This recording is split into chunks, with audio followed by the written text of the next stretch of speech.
السلام علیکم ورحمۃ اللہ وبرکاتہ۔ الحمد للہ الولی الحمید الفعال لما یرید احمدہ سبحانہ واشکرہ علی تتابع آلائہ واسألہ منہ المزید۔ تمام قسم کی تعریف اللہ کے لیے ہے جو مددگار اور تعریف کیا ہوا ہے، جو کر گزرنے والا ہے اس کام کو جس کا وہ ارادہ کرتا ہے۔ میں اللہ سبحانہ تعالیٰ کی حمد کرتی ہوں اور اس کی پے در پے نعمتوں پر اس کا شکر ادا کرتی ہوں، اور میں اللہ سے مزید نعمتوں کا سوال کرتی ہوں۔ 19واں پارہ۔ وقال الذين لا يرجون لقاءنا لولا انزل علينا الملائكة او نرى ربنا لقد استكبروا في انفسهم وعتوا عتوا كبيرا۔ اور جو لوگ ہماری ملاقات کی توقع نہیں رکھتے وہ کہتے ہیں کہ ہم پر فرشتے کیوں نہیں اتارے جاتے یا ہم اپنے رب کو دیکھتے۔ در حقیقت انہوں نے اپنے دلوں میں تکبر کیا ہے اور بہت بڑی سرکشی اختیار کی ہے۔ یہاں کفار کے ایمان نہ لانے کے بہانے بیان کیے جا رہے ہیں کہ انسان کو رسول کیوں بنا کر بھیجا گیا، فرشتے کو بنا کر بھیجا جاتا، یا یہ کہ پیغمبر کے ساتھ فرشتے بھی نازل ہوتے جنہیں ہم اپنی آنکھوں سے دیکھتے اور اس بشر رسول کی تصدیق کرتے، یا یہ کہ رب آ کر ہمیں کہتا کہ محمد صلی اللہ علیہ وسلم میرا رسول ہے، اس پر ایمان لانا تمہارے لیے ضروری ہے۔ تو بندوں سے اصل مطالبہ کیا ہے، مطلوب کیا ہے کہ غائبانہ طور پر ایمان لائیں۔ تو اللہ تعالیٰ فرماتے ہیں کہ اس کی بنیادی وجہ یہ ہے کہ یہ اپنے آپ کو بڑی چیز سمجھتے ہیں، اپنے دلوں میں انہوں نے تکبر کیا ہے اور بہت بڑی سرکشی اختیار کی ہے۔ یوم یرون الملائکۃ لا بشری یومئذ للمجرمین ویقولون حجرا محجورا۔ جس دن یہ فرشتوں کو دیکھ لیں گے اس دن مجرموں کے لیے کوئی خوشخبری نہ ہوگی، اور یہ کہیں گے ہمارے اور ان فرشتوں کے درمیان ایک مضبوط آڑ ہوتی۔ اس دن سے مراد موت کا دن ہے، یعنی کافر فرشتوں کو دیکھنے کی آرزو تو کرتے ہیں کہ ہمیں فرشتے نظر آئیں، لیکن سب سے پہلے کس دن انسان دیکھتا ہے فرشتے؟ زندگی میں نہیں بلکہ موت کے دن۔ تو موت کے دن جب یہ فرشتوں کو دیکھیں گے تو وہ دن ان کے لیے کسی خوشی کا باعث نہیں ہوگا، اس لیے کہ فرشتے انہیں موت کے وقت ہی عذاب جہنم کی وعید سنا دیں گے۔ اور فرشتے اس وقت کیا کہتے ہیں مجرموں کو؟ اے خبیث روح، خبیث جسم سے نکل، جس سے روح جسم کے اندر ہی دوڑنا بھاگنا شروع کر دیتی ہے۔ اس پر فرشتے اس کو مارتے ہیں اور پیٹتے ہیں اور پھر سختی سے اس روح کو نکالتے ہیں۔ وَقَدِمْنَا إِلَى مَا عَمِلُوا مِنْ عَمَلٍ فَجَعَلْنَاهُ هَبَاءً مَنْثُورًا۔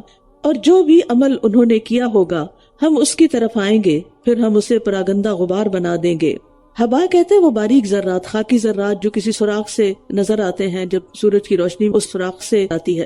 ہر وقت ہماری فضا میں ایسے ذرات موجود ہیں لیکن ہم ان کو کیچ نہیں کر سکتے۔ تو قیامت کے دن کفار کے اعمال جو ہیں وہ بھی ان ذروں کی طرح بے وقت اور بے حیثیت ہوں گے، کیونکہ وہ اخلاص سے خالی ہوں گے، ایمان سے خالی ہوں گے، شریعت کے مطابق نہیں ہوں گے۔ اور یہ بھی یاد رکھیے کہ ایمان لا کر بھی اگر تنہائی میں حرام کام کرتے ہیں تو پھر ایسے اعمال بھی غبار بن جائیں گے، یا اخلاص کے بغیر جو کام انسان کرتا ہے اس کا کچھ فائدہ نہیں۔ نبی صلی اللہ علیہ وسلم نے فرمایا، میں اپنی امت کے ان لوگوں کو جانتا ہوں جو قیامت کے دن سفید تہامہ پہاڑوں کی مثل ڈھیروں نیکیاں لے کر آئیں گے، لیکن اللہ ان کی نیکیوں کو فضا میں پھیلے ہوئے غبار کے باریک ذروں کی طرح کر دے گا۔ بے شک وہ تمہارے ہی بھائی ہوں گے، تمہاری ہی نسل سے ہوں گے، رات کو تمہاری طرح قیام بھی کریں گے، لیکن وہ تنہائیوں میں اللہ کے حرام کردہ امور کا ارتکاب کریں گے جن سے ان کو روکا گیا ہو، یعنی جن چیزوں کو دیکھنے سے، جن چیزوں کو کرنے سے منع کیا گیا وہ چھپ چھپ کے رات کے اندھیروں میں لوگوں سے چھپ کے کرتے ہیں، تو ان کے نیک اعمال بھی پھر برباد کر دیے جائیں گے۔ تو اصل بات یہ کہ انسان کو اللہ سے ڈرنا چاہیے، یہ نہیں کہ بندوں کے ڈر سے انسان چھپ کے غلط کام کرے۔ اصحاب الجنت یومئذ خیر مستقرا واحسن مقیلا۔ اس دن جنت والے بہتر ٹھکانے میں اور دوپہر گزارنے کے لیے بہترین مقام میں ہوں گے، کیونکہ اہل ایمان کے لیے قیامت کا ہولناک دن بہت ہی مختصر ہوگا، بہت کم وقت کے لیے وہ وہاں ہوں گے، اور ان کا حساب اتنا آسان ہوگا کہ قیلولے کے وقت تک ہی بالکل فارغ ہو جائیں گے اور جنت میں اپنے اہل خاندان کے ساتھ آرام فرما رہے ہوں گے۔ حدیث میں آتا ہے مومن کے لیے یہ دن اتنا ہلکا ہوگا جتنے میں دنیا میں وہ ایک فرض نماز ادا کر لیتا تھا۔ جس دن آسمان بادلوں سمیت پھٹ جائے گا اور فرشتے لگاتار اتارے جائیں گے، یعنی اللہ سبحانہ وتعالیٰ فرشتوں کے جلوہ میں میدان حشر میں جہاں ساری مخلوق جمع ہوگی حساب کتاب کے لیے جلوہ فرما ہوگا۔ اس دن حقیقی بادشاہت صرف رحمان کی ہوگی، اور وہ دن کافروں کے لیے بہت مشکل ہوگا۔ اور جس دن ظالم اپنے دونوں ہاتھوں پر کاٹے گا اور کہے گا اے کاش کہ میں نے رسول کے ساتھ راستہ اختیار کیا ہوتا، یعنی ہر کافر اپنے رسول پر ایمان نہ لانے کی وجہ سے حسرت کا شکار ہوگا۔ اور اسی طرح جب مومنوں کو جنت میں داخلہ ملے گا تو اس وقت بھی اس کی یہی تمنا ہوگی کہ میں کسی بھی درجے میں رسول کی رفاقت اختیار کر لیتا، یا ویلتا لیتنی لم اتخذ فلانا خلیلا، ہائے افسوس مجھ پر، کاش کہ میں نے فلاں کو دلی دوست نہ بنایا ہوتا۔ یعنی قیامت کے دن کفار اپنے دوستوں کو ملامت کریں گے کہ انہوں نے ہمیں گمراہ کیا، کاش میں کسی کو دوست نہ بناتا۔ اور خلیل کا ہوتا ہے دل کے اندر جس کا مقام ہو۔ تو اس سے پتہ چلتا ہے کہ انسان کو خوب سوچ سمجھ کر دوست کا انتخاب کرنا چاہیے، کیونکہ الرجل علی دین خلیلہ فلینظر احدکم من یخالل، آدمی اپنے دوست کے دین پر ہوتا ہے، اس لیے تم میں سے ہر ایک کو یہ دیکھنا چاہیے کہ وہ کسے دلی دوست بنا رہا ہے۔ ہم میں سے ہر ایک کو یہ دیکھنا چاہیے کہ جس سے میں محبت کرتی ہوں اور جسے میں اپنے دل سے چاہتی ہوں، کیا وہ نماز، روزہ، اچھے اخلاق، دین اور دین کے کام سے محبت رکھتا ہے، یہ رکھتی ہے۔ یعنی چاہے اپنے عزیز رشتہ دار ہوں یا کوئی بھی، کیونکہ انسان جس سے محبت کرتا ہے لا محالہ اس کے نقش قدم پہ چل پڑتا ہے۔ المرء مع من احب، آخرت میں تو ہوگا بھی لیکن دنیا میں بھی انسان پھر اس جیسا بنتا ہے، یعنی اس کو کاپی کرتا ہے، اس کے ساتھ رہتا ہے یا رہنا چاہتا ہے، یا اس کو خوش کرنے کے لیے ہر جائز ناجائز کام کرنا شروع کر دیتا ہے۔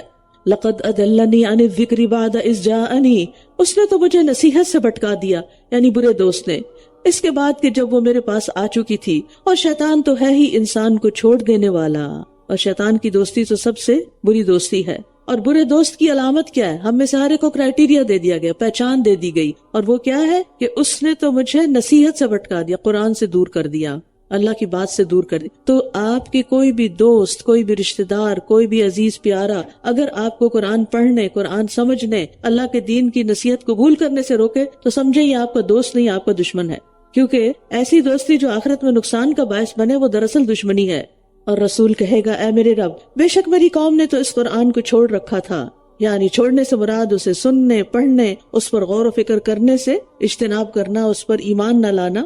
اور قومی میں وہ تمام لوگ شامل ہیں جن کی طرف نبی صلی اللہ علیہ وسلم بھیجے گئے، جس میں ایمان لانے والے بھی شامل ہیں، اور جنہوں نے کسی بھی طرح قرآن کو چھوڑا، اور اس میں ایمان نہ لانے والی جو امت دعوت ہے وہ بھی شامل ہے۔ حافظ ابن کثیر کہتے ہیں قرآن کو سننے سے گریز، اس میں شور ڈالنا، اس پر ایمان نہ لانا، اسے چھوڑنا ہے۔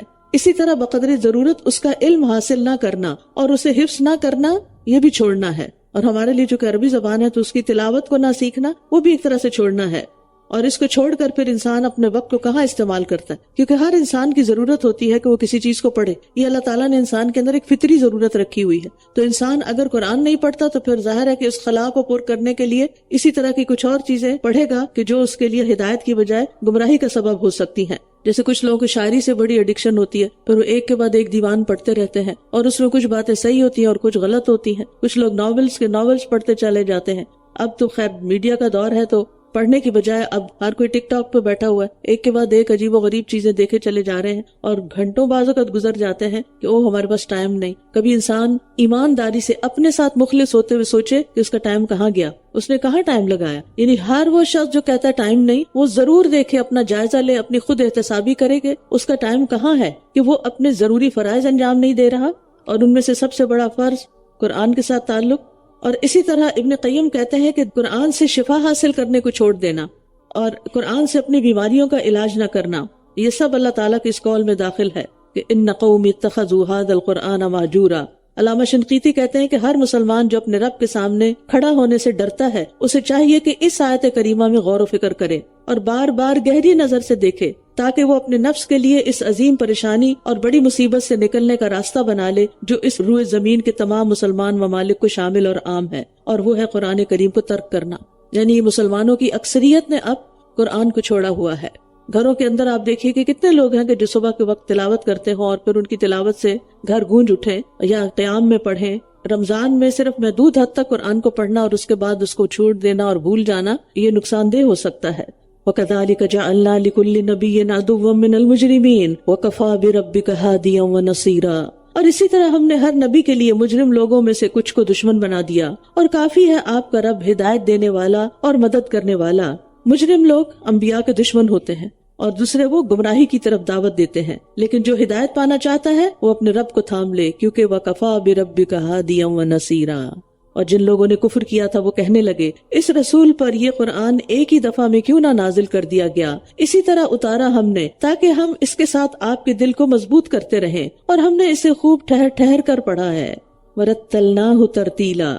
اور یہ آپ کے پاس جو بھی مثال لاتے ہیں ہم اس کے جواب میں آپ کے پاس حق اور بہترین تفسیر لے آتے ہیں. یعنی مشرکین جب بھی کوئی مثال یا اعتراض یا شبہ پیش کرتے ہیں تو قرآن کے ذریعے ہم اس کا جواب یا وضاحت پیش کر دیتے ہیں. اور یہ ہم سب کے ساتھ بھی ہوتا ہے نا کہ ہمارے دل میں کوئی ڈاؤٹ آتا ہے, کوئی سوال آتا ہے, کوئی کنفیوژن آتی, تو قرآن میں اسی طرح کا جواب آ جاتا ہے. جو لوگ اپنے چہروں کے بل جہنم کی طرف اکٹھے کیے جائیں گے, یہی لوگ ٹھکانے کے اعتبار سے بدترین ہیں اور راستے کے اعتبار سے زیادہ بھٹکے ہوئے. وَلَقَدْ آتَيْنَا مُوسَى الْكِتَابَ وَجَعَلْنَا مَعَهُ أَخَاهُ هَارُونَ وَزِيرًا, اور یقیناً ہم نے موسیٰ کو کتاب دی اور اس کے ساتھ اس کے بھائی ہارون کو اس کا مددگار بنا دیا. پھر ہم نے کہا تم دونوں ان لوگوں کی طرف جاؤ جنہوں نے ہماری آیات کو جھٹلا دیا ہے. پھر ہم نے انہیں بری طرح ہلاک کر دیا. اور قوم نوح نے بھی جب رسولوں کو جھٹلایا تو ہم نے انہیں غرق کر دیا, اور ہم نے انہیں لوگوں کے لیے ایک نشانی بنا دیا, اور ہم نے ظالموں کے لیے دردناک عذاب تیار کر رکھا ہے. وعادا وثمود واصحاب الرس وقرونا بین ذلک کثیرا, اور عاد اور سمود کو اور کنویں والے اور ان کے درمیان اور بہت سی قوموں کو یعنی ہم نے ہلاک کر دیا. وکلا ضربنا له الامثال وکلا تبرنا تتبیرا, اور ہر ایک کے لیے ہم نے مثالیں بیان کی اور ہر ایک کو ہم نے پوری طرح ہلاک کر دیا. اور یقیناً یہ لوگ اس بستی پر سے بھی گزرتے ہیں جس پر بری بارش برسائی گئی تھی. کیا بھلا یہ اسے دیکھتے نہیں رہے, بلکہ یہ مر کر دوبارہ جی اٹھنے کی امید ہی نہ رکھتے تھے. اور جب کبھی یہ آپ کو دیکھتے ہیں تو آپ کا مذاق بنا لیتے ہیں. کیا یہی وہ شخص ہے جسے اللہ نے رسول بنا کر بھیجا ہے؟ قریب تھا کہ وہ ہمیں ہمارے معبودوں سے ہی بھٹکا دیتا اگر ہم ان پر جمے نہ رہتے. اور ہم قریب یہ جان لیں گے جب یہ عذاب دیکھ لیں گے کہ راستے کے اعتبار سے زیادہ بھٹکا ہوا کون ہے. أَرَأَيْتَ مَنِ اتَّخَذَ إِلَٰهَهُ هَوَاهُ أَفَأَنْتَ تَكُونُ عَلَيْهِ وَكِيلًا, کیا آپ نے اسے دیکھا جس نے اپنی خواہش نفس کو اپنا معبود بنا رکھا ہے؟ کیا بھلا آپ اس کے ذمہ دار ہو سکتے ہیں؟ ابن عباس کہتے ہیں زمانے جاہلیت میں آدمی ایک عرصے تک سفید پتھر کی عبادت کرتا رہتا. جب اس سے اچھا پتھر اسے کوئی نظر آتا تو پہلے پتھر کو چھوڑ کر دوسرے پتھر کی پوجا شروع کر دیتا. تو اصل میں تو پتھر کی پوجا نہیں تھی, خواہش نفس کی پوجا تھی کہ ایک چیز سے دل بھرا تو اسے چھوڑ کے کسی اور چیز کی طرف چل پڑا. تو ایسا شخص اس چیز سے بھی محبت نہیں کرتا. حقیقی معنوں میں وہ دراصل اپنے نفس کی خواہش پوری کر رہا ہوتا ہے. آج کل آپ دیکھیں کہ لوگوں کے اندر کیسے کیسے فتنے جاگ اٹھے ہیں. بعض اوقات لوگ ایسی باتیں آ کر بتاتے ہیں کہ ایک لڑکی کو پسند کیا, جب اس سے دل بھر گیا تو اس کو چھوڑ دیا, کہا نہیں اب اس سے شادی نہیں کرنی, اب کسی اور لڑکی کو پسند کریں گے, پھر اس سے دل بھر جائے گا. تو یہ تو پھر پسند نہ ہوئی, یہ تو پھر محبت نہ ہوئی, یہ تو خیرخواہی نہ ہوئی. ہمارے دین میں کیا ہے کہ باقاعدہ نکاح میں لایا جائے اور نکاح میں لانے کے بعد پھر اس سے بسایا جائے اور اس کے پورے حقوق ادا کیے جائیں, اس کو عزت دی جائے, اس کو پروٹیکشن دی جائے, اس خاتون کا ایک فیوچر ہو. تو جب انسان اللہ سے نہیں ڈرتا اور اللہ کو اپنا معبود نہیں بناتا بلکہ اپنے خواہش نفس کو اپنا معبود بنا لیتا ہے تو پھر معاشرے میں اس طرح کے کام ہوتے ہیں. اور جو لوگ اس طرح کے کام کر رہے ہوں, یعنی کسی بھی معاملے میں, یعنی صرف شادی کے معاملے میں نہیں, دیگر معاملات میں بھی سنجیدہ نہ ہو ان کے تعلق, ان کے کام, ان کے مقاصد, تو پھر ایسے لوگوں کو اللہ سے ڈرنا چاہیے. اور جن لوگوں پر ان کی خواہشات غالب آ جاتی ہیں, بری خواہشات غالب آ جاتی ہیں, ان کو کوئی پھر ہدایت کے رستے پہ نہیں لگا سکتا. اللہ تعالیٰ فرماتے ہیں أَفَأَنْتَ تَكُونُ عَلَيْهِ وَكِيلًا, بھلا آپ اس کے ذمہ دار ہو سکتے ہیں, آپ اس کو ہدایت دے سکتے ہیں. کیونکہ ایسے لوگ پھر بات سنتے بھی نہیں, سمجھتے بھی نہیں. یا آپ یہ سمجھتے ہیں کہ ان کے اکثر واقعی سنتے یا سمجھتے ہیں, یہ تو بالکل چوپایوں کی طرح ہے, بلکہ راستے کے اعتبار سے ان سے بھی زیادہ بھٹکے ہوئے ہیں. یعنی چوپایوں کو بھی پتا ہوتا ہے کہ انہوں نے کدھر کو جانا ہے اور ان کو کیا کرنا اور کیا نہیں کرنا, لیکن یہ شرک کا ارتکاب کرتے ہوئے در در پر اپنا ماتھا ٹیک دیتے ہیں اور اللہ سے ان کا کوئی تعلق نہیں ہوتا. الم تر الی ربک کیف مد الظل, کیا آپ نے دیکھا نہیں اپنے رب کی قدرت کی طرف, کس طرح اس نے سائے کو پھیلا دیا, اور اگر وہ چاہتا تو اسے ٹھہرا ہوا بنا دیتا, سٹل ایک جگہ, اور سر پہ سورج کھڑا ہوتا. پھر ہم نے سورج کو اس پر دلیل بنا دیا. اب توحید کے دلائل کا بیان ہے کہ اس میں سائے کا پھیلنا اور سکڑنا بھی ہے, اور یہ سراسر اللہ تعالیٰ کے کنٹرول میں ہے. اگر ہم میں سے کوئی اس کو اپنی مرضی سے پھیرنا چاہے, بدلنا چاہے تو بدل نہیں سکتا.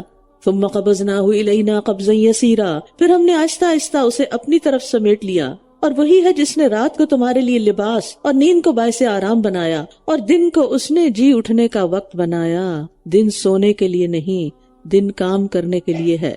یعنی رات جو ہے وہ لباس کی طرح تمہیں ڈھانپ لیتی ہے تاکہ تم آرام کر سکو. سوتے وقت انسان کو اپنے اوپر کچھ اوڑھنا ہوتا ہے, اس میں وہ زیادہ پروٹیکٹڈ اور کمفرٹیبل فیل کرتا ہے. تو اسی طرح رات بھی زمین کے اس حصے کو جہاں رات ہوتی ہے اس کو ڈھانپ لیتی ہے.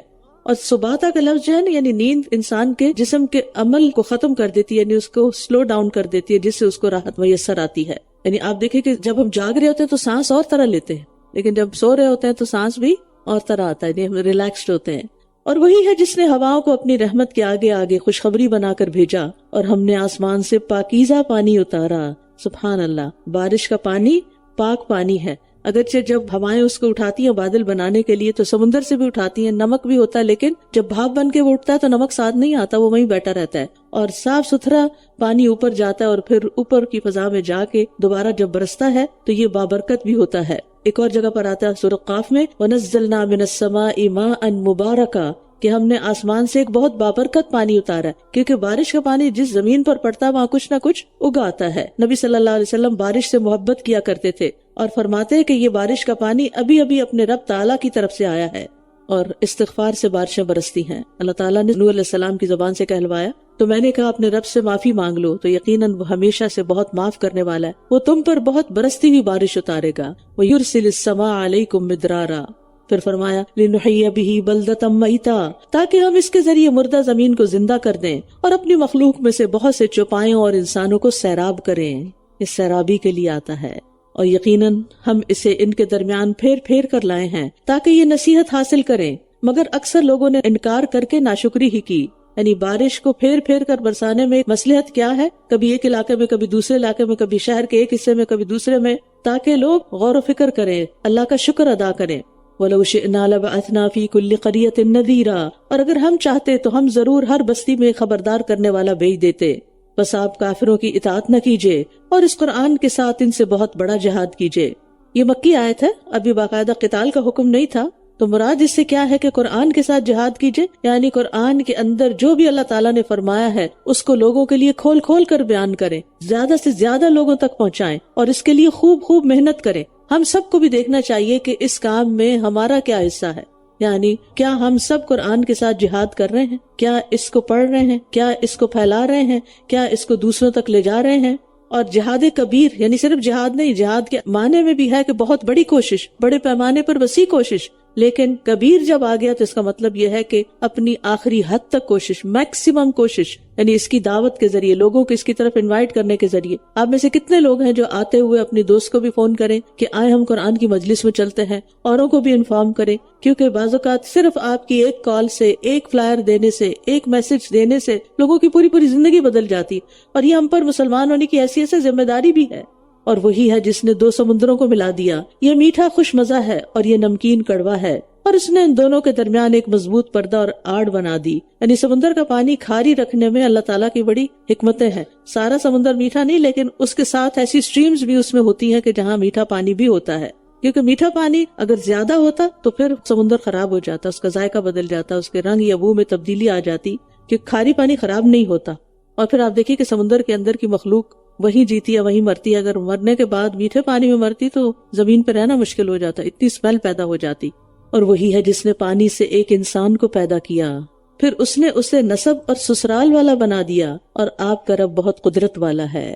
تو یہاں آپ دیکھیے اللہ تعالیٰ نے سسرال کا ذکر بھی کیا ہے۔ شادی سے پہلے انسان کے اوپر صرف اپنے خاندان کی یعنی والدین کی طرف سے جو رشتہ دار ہیں ان کے ساتھ صلہ رحمی کا معاملہ کرنا ہوتا ہے، لیکن شادی کے بعد اس کے اوپر ذمہ داری عائد ہوتی ہے کہ وہ سسرال والوں کی بھی ٹیک کیئر کرے، ساس سسر کو اپنے والدین کی طرح سمجھے۔ یہ عجیب ٹرینڈ آ چکا ہے کہ آج کل خواتین کہتی ہیں کہ ہمارے اوپر ساس سسر کی ذمہ داری نہیں۔ ٹھیک ہے کہ لیگل ذمہ داری تو نہیں، لیکن ایک اخلاقی ذمہ داری تو ہے۔ آخر بوڑھے ماں باپ کہاں جائیں؟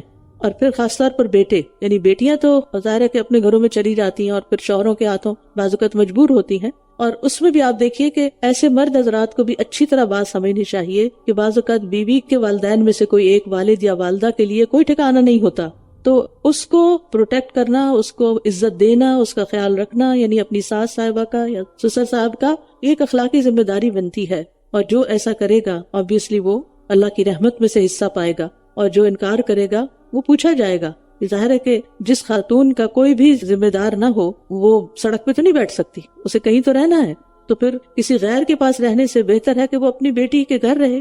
وَيَعْبُدُونَ مِن دُونِ اللَّهِ مَا لَا يَنفَعُهُمْ وَلَا يَضُرُّهُمْ، اور یہ اللہ کے سوا ان کی عبادت کرتے ہیں جو نہ انہیں نفع دے سکتے ہیں اور نہ نقصان، اور کافر اپنے رب کے خلاف شیطان کا مددگار ہے۔ اور ہم نے آپ کو خوشخبری دینے والا اور خبردار کرنے والا بنا کر بھیجا ہے۔ کہہ دیجئے میں تم سے اس پر کوئی اجرت نہیں مانگتا، مگر جو چاہے وہ اپنے رب کی طرف راستہ اختیار کر لے، یہی سب سے بڑی اجرت ہے کہ جو بتایا جا رہا ہے اس کو مان لیا جائے۔ وتوکل علی الحی الذی لا یموت، اور آپ اس پر توکل کیجئے، اس پر بھروسہ کیجئے جو زندہ ہے، اور وہ کون ہے؟ اللہ رب العزت، الحی القیوم لا تأخذہ سنۃ ولا نوم، زندہ ہے، قائم ہے، اسے نہ نیند آتی ہے نہ اونگ آتی ہے، تو اس پر بھروسہ کرنا چاہیے جو زندہ ہے، جسے کبھی موت نہ آئے گی، اور اس کی حمد کے ساتھ تسبیح بیان کیجئے، اور وہ اپنے بندے کے گناہوں کی خبر رکھنے کو کافی ہے۔ یعنی اگر کسی اور کو ہمارے گناہ نہیں پتا تو اس کے نزدیک اس کو پتا ہونا کافی ہے۔ اور یہاں پر اللہ سبحانہ وتعالیٰ کی صفت خبیر استعمال ہوئی ہے، یعنی وہ ہستی جس سے کوئی بھی چیز پوشیدہ نہ ہو، ہر حرکت اور سکون، اضطراب و اطمینان، ہر چیز کی اس کو خبر ہو، یعنی دل کی بدلتی حالتوں کی خبر ہو، یعنی اس کے لیے ظاہر اور پوشیدہ سب برابر ہو۔ اور خبیر کہتے ہیں اس کو جو بہت تجربہ کار بھی ہو، خبرہ رکھتا ہو۔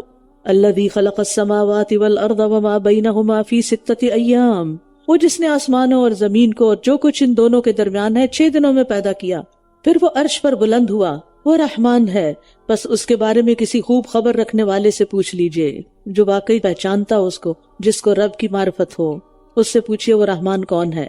اور جب ان سے کہا جاتا ہے کہ رحمان کو سجدہ کرو تو یہ کہتے ہیں کہ رحمان کیا ہے، کیا ہم اسے سجدہ کریں جس کا تم ہمیں حکم دیتے ہو؟ اور اس بات نے انہیں نفرت میں اور زیادہ بڑھا دیا۔ تبارک الذی جعل فی السماء بروجا، بہت بابرکت ہے وہ جس نے آسمان میں برج بنائے اور اس میں ایک چراغ اور ایک روشنی کرنے والا چاند بنایا۔ برج کہتے ہیں بڑے ستاروں کو، اور وہی ہے جس نے رات اور دن کو ایک دوسرے کے پیچھے آنے والا بنایا، ہر اس شخص کے لیے جو نصیحت حاصل کرنے کا یا شکر گزار بننے کا ارادہ کرے۔ دیکھیے کہ رات اور دن کبھی اکٹھے نہیں ہوتے، جمع نہیں ہوتے، ایک آتا ہے تو دوسرا چلا جاتا ہے۔ وعباد الرحمن الذین یمشون علی الارض ہونا واذا خاطبهم الجاہلون قالوا سلاما۔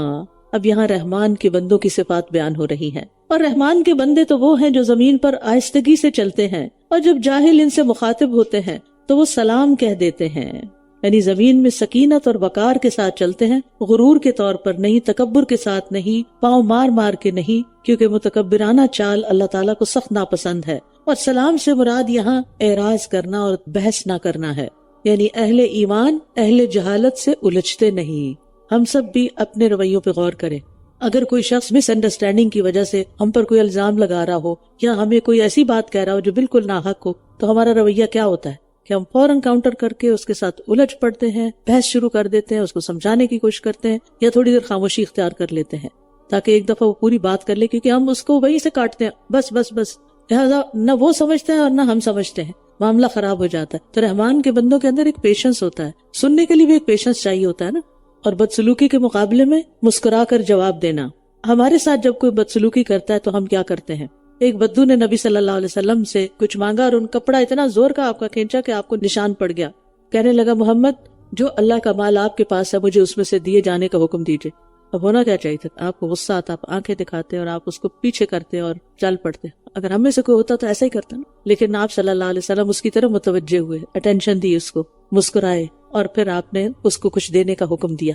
وَإِذَا خَاطَبَهُمُ الْجَاهِلُونَ قَالُوا سَلَامًا، یعنی جاہلوں کو بھی ان سے سلامتی ملتی ہے، اکھڑ لوگوں کو، بد لحاظ لوگوں کو، بد مزاج لوگوں کو۔ وَالَّذِينَ يَبِيتُونَ لِرَبِّهِمْ سُجَّدًا وَقِيَامًا، اور وہ جو اپنے رب کے لیے سجدے اور قیام کرتے ہوئے راتیں گزارتے ہیں۔ رسول اللہ صلی اللہ علیہ وسلم نے فرمایا فرض نماز کے بعد سب سے زیادہ فضیلت والی نماز رات کی نماز ہے۔ وَالَّذِينَ يَقُولُونَ رَبَّنَا اصْرِفْ عَنَّا عَذَابَ جَهَنَّمَ إِنَّ عَذَابَهَا كَانَ غَرَامًا، اور وہ جو کہتے ہیں اے ہمارے رب ہم سے جہنم کا عذاب پھیر دے، ہٹا دے، بے شک اس کا عذاب چمٹ جانے والا ہے، جان کا لاگو ہے۔ یعنی عباد الرحمان اچھے اخلاق کے باوجود، عبادات کرنے کے باوجود اللہ کے عذاب سے پناہ مانگتے ہیں۔ انہا ساءت مستقرا و مقاما، بے شک وہ بہت برا ٹھکانہ اور بری قیام گاہ ہے۔ اور وہ لوگ کہ جب وہ خرچ کرتے ہیں تو نہ وہ اسراف کرتے ہیں اور نہ ہی بخل کرتے ہیں، بلکہ ان کا خرچ ان دو کے درمیان اعتدال پر مبنی ہوتا ہے۔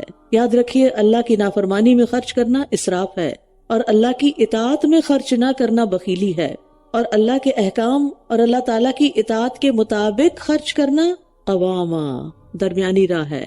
اس میں آپ دیکھیے کہ انسان چاہے صدقہ خیرات بھی کرے تو اس میں بھی اعتدال چاہیے ہوتا ہے کہ انسان اپنی ضرورت کی چیز جو ہے اس کے لیے پھر دوسروں کا محتاج نہ ہو۔ اور وہ جو اللہ کے ساتھ کسی اور کو معبود نہیں پکارتے، اور نہ وہ اس جان کو ناحق قتل کرتے ہیں جسے اللہ نے حرام قرار دیا ہو، اور نہ وہ زنا کا ارتکاب کرتے ہیں، اور جو کوئی ایسا کرے گا وہ گناہ کی سزا کو پائے گا۔ جان چاہے ماں کے پیٹ میں ہو جب جان پڑ جائے یا باہر ہو، زندہ بچے کو مارنا، کیونکہ کچھ لوگ آج بھی بچہ پیدا کر کے، خاص طور پر جو ناجائز بچے ہوتے ہیں ان کو پیدا کر کے کوڑے کے ڈھیر پہ چھوڑ آتے ہیں، یہ کہیں آئسولیٹڈ جگہ پر کہ کوئی اٹھا لے تو اٹھا لے، نہیں تو مر جائے ہماری بلا سے۔ تو کسی بھی جان کو انٹینشنلی اس طرح چھوڑ دینا کہ وہ مر جائے، یا پھر یہ کہ 4 ماہ کے بعد جب روح پیدا ہو جاتی ہے ماں کے پیٹ میں تو اس وقت بچے کو ابارٹ کرانا، یہ جان لینے کے مترادف ہے۔ تو اب آپ دیکھ لیجئے کہ جو ایسا کرے گا وہ گناہ کی سزا کو پائے گا، اور اس میں آپ کو معلوم ہے کہ اگر ڈاکٹر کرتا ہے کوئی تو وہ بھی ذمہ دار ہے، باپ مجبور کرتا ہے ماں کو، وہ باپ بھی ذمہ دار ہے، ماں اگر اپنی مرضی سے کرتی ہے تو وہ بھی ذمہ دار ہے، یعنی ساتھ اس کے کنسنٹ شامل ہوتا ہے، وہ بھی چاہتی ہے جان چھوٹے۔ ان سب کے اوپر پھر دیت بھی آئے گی اور کفارہ بھی آئے گا، قیامت کے دن اس کے لیے دگنا عذاب کیا جائے گا، اور وہ ہمیشہ اس میں ذلیل و خوار رو کر رہے گا۔ الا من تاب وآمن وعمل عملا صالحا، مگر جس نے توبہ کر لی اور ایمان لے آیا اور نیک عمل کیے تو یہی لوگ ہیں جن کی برائیوں کو اللہ بھلائیوں سے بدل دے گا۔ شرط یہ ہے کہ توبہ کر لیں، اور اللہ بہت بخشنے والا نہایت رحم کرنے والا ہے، جس سے پتہ چلتا ہے کہ توبہ کرنا ہر گناہ سے معافی کا ذریعہ ہے، خواہ گناہ کتنا ہی بڑا کیوں نہ ہو۔ سورۃ النساء میں جو مومن کے قتل کی سزا ہمیشہ کی جہنم بتائی گئی ہے، تو وہ اس صورت میں جب قاتل توبہ نہ کرے اور توبہ کے بغیر ہی فوت ہو جائے، ورنہ انسان اگر ایسے کسی جرم کا مرتکب ہوتا ہے، جیسے دور جاہلیت میں بہت سے لوگوں نے ایسے کام کیے تھے، پھر وہ مسلمان ہو گئے، توبہ کر لی تو ان سے گناہ معاف ہو گئے۔ وَمَن تَابَ وَعَمِلَ صَالِحًا فَإِنَّهُ يَتُوبُ إِلَى اللَّهِ مَتَابًا، اور جو کوئی توبہ کرے اور نیک عمل کرے تو یقیناً وہ اللہ کی طرف پلٹ آتا ہے جیسے پلٹنے کا حق ہے۔ اور توبہ شرط کیوں رکھی گئی؟ تاکہ انسان آئندہ ایسے کام نہ کرے، اور وہ لوگ جو جھوٹ کے گواہ نہیں بنتے، اور جب وہ بےہودہ کام کے پاس سے گزرتے ہیں تو شرافت سے گزر جاتے ہیں۔ زور، ہر باطل چیز بھی جھوٹ کہلاتا ہے، یعنی یہاں کذب کا لفظ نہیں آیا، زور کا آیا ہے، جس سے مراد ہر بےہودہ جاہلانہ رسم اور غلط چیزیں ہیں۔ ایسی مجالس جن میں لغو کام ہو رہے ہوں تو رحمان کے بندے ان میں شریک نہیں ہوتے۔ اس میں کسی سے فتوے لینے کی ضرورت نہیں کہ اگر کسی مہندی میں ڈانس ہو رہا ہے یا گانے گائے جا رہے ہیں، بہت لاؤڈ میوزک ہے، تو ہم وہاں جائیں کہ نہ جائیں۔ آپ کسی اور سے کیوں پوچھتے ہیں؟ اپنے دل سے پوچھیں کہ کیا یہ اللہ کی اطاعت کے کام ہے؟ کیا رسول اللہ صلی اللہ علیہ وسلم بھی شادیوں کے موقع پر ایسے فنکشن میں شریک ہوتے تھے؟ آخر ہمیں کس چیز کی مجبوری؟ ہم بہت اچھی طرح معذرت کر سکتے ہیں، بہت پیار سے، اچھے انداز میں، کہ میں ایسی مجالس میں شریک نہیں ہوتی، اور اگر آپ کو جانے کے بعد پتہ چلا ہے تو وہاں سے اٹھائیے، اور اگر وہ پوچھے کہ کیوں تو ان کو صاف بتا دیجئے، بہت پیار سے، یعنی ایسی باتیں بدتمیزی اور روڈ طریقے سے نہیں کی جاتی، اچھے سے بتا دیجئے کہ میں ایسی مجالس میں شریک نہیں ہوتی، کیونکہ عباد الرحمان بننے کی کچھ شرائط ہیں۔ یہ عباد الرحمان کی شرائط میں سے ایک شرط ہے کہ وہ بےہودہ مجالس میں حاضر نہیں ہوتے، اور ایسی جگہ جہاں لغو کام ہو رہے ہوں یا باطل کام ہو رہے ہوں تو ان میں وہ شریک نہیں ہوتے۔ اور وہ لوگ کہ جب وہ اپنے رب کی آیات کے ساتھ نصیحت کیے جاتے ہیں تو وہ بہرے اور اندھے بن کر ان پر نہیں گر پڑتے، یعنی آیات غور سے سنتے ہیں اور اثر قبول کرتے ہیں۔ یعنی رحمان کے بندے جب ان پر آیات پڑھی جاتی ہیں یا خود پڑھتے ہیں تو پھر جب انہیں سمجھ آتی ہے، جب ان کے دل پر وہ آیات اترتی ہیں تو وہ گر پڑتے ہیں۔ انما یؤمن بآیاتنا الذین اذا ذکروا بها خروا سجدا وسبحوا بحمد ربهم وهم لا يستكبرون۔ ہماری آیات پر تو وہی لوگ ایمان لاتے ہیں کہ جب انہیں اس کے ساتھ نصیحت کی جاتی ہے تو وہ سجدہ کرتے ہوئے گر پڑتے ہیں، یعنی رحمان کے بندے تو گر پڑتے ہیں، سجدے میں چلے جاتے ہیں، جھک جاتے ہیں۔ ایک اور جگہ پر آتا ہے اذا تتلی علیہم آیات الرحمن خروا سجدا وبکیا، جب ان پر رحمان کی آیات پڑھی جاتی تھی تو وہ سجدہ کرتے ہوئے اور روتے ہوئے گر جاتے تھے۔ تو اس سے پتہ چلتا ہے کہ عباد الرحمان جو ہیں ان کی صفت کیا ہے کہ وہ آیات کو سمجھتے ہیں اور سمجھ کر اس سے اثر قبول کرتے ہیں، وہ ان کی طرح نہیں ہوتے جو اندھے بہرے رہتے ہیں۔ والذین یقولون ربنا هب لنا من ازواجنا وذریاتنا قرۃ اعین واجعلنا للمتقین اماما، اور وہ لوگ جو کہتے ہیں اے ہمارے رب ہمیں اپنی بیویوں اور اولاد سے آنکھوں کی ٹھنڈک عطا فرما اور ہمیں متقی لوگوں کا امام بنا، یعنی ہم نہ صرف یہ کہ متقی ہوں بلکہ متقیوں کے بھی رہنما اور پیشوا ہوں، اور یہ کہ پھر ہمارے جو فالوورز ہوں وہ بھی تقوی والے ہوں۔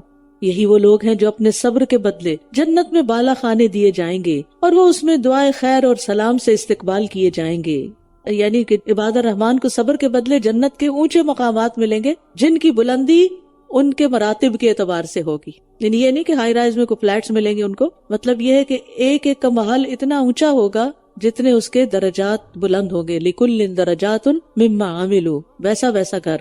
وہ اس میں ہمیشہ رہنے والے ہوں گے. کتنا اچھا ٹھکانہ اور قیام گاہ ہے. کہہ دیجئے اگر تمہاری دعا نہ ہوتی تو میرا رب تمہاری ذرا بھی پرواہ نہ کرتا. یقیناً تم نے جھٹلا دیا تو ان قریب چمٹ جانے والا عذاب لاحق ہوگا. سورۃ الشعراء. شروع کرتی ہوں اللہ کے نام سے جو بے انتہا مہربان نہایت رحم فرمانے والا ہے. طاسیم میم. یہ روشن کتاب کی آیات ہیں. شاید آپ اپنی جان کو ہلاک کر دیں گے کہ یہ لوگ ایمان نہیں لاتے. آپ صلی اللہ علیہ وسلم کو تسلی دی جا رہی ہے کہ ان بدبختوں کے ایمان نہ لانے پر آپ رنجیدہ نہ ہوں. آپ نے اپنا کام کر دیا ہے. اب اگر یہ نہیں مانتے تو آپ غم نہ کریں. اگر ہم چاہیں تو ان پر آسمان سے کوئی ایسی نشانی اتار دیں کہ اس کے آگے ان کی گردنیں جھکی رہ جائیں. یعنی ایسے معجزے ان کو دکھائیں. لیکن اللہ تعالیٰ کیوں نہیں اتارتا؟ کیونکہ پھر امتحان کی مدت ختم ہو جائے گی اور ان کے پاس رحمان کی طرف سے جو بھی نئی نصیحت آتی ہے یہ اس سے منہ موڑ لیتے ہیں. یعنی جن کا غم آپ کرتے ہیں ان کی حالت یہ ہے کہ نصیحت قبول ہی نہیں کرتے. اور محدث کا مطلب ہے کہ وہ نصیحت جو نئی سے نئی آتی ہے، بار بار آتی ہے. اگر صرف ایک دفعہ آتی تو پھر کیا حال ہوتا. ان کو ریمائنڈرز میں ملتے ہیں پھر بھی یہ بات کو سمجھتے نہیں، قبول نہیں کرتے. بس انہوں نے جھٹلا دیا تو ان قریب ان کے پاس اس چیز کی خبریں آ جائیں گی جس کا وہ مذاق اڑاتے رہے ہیں.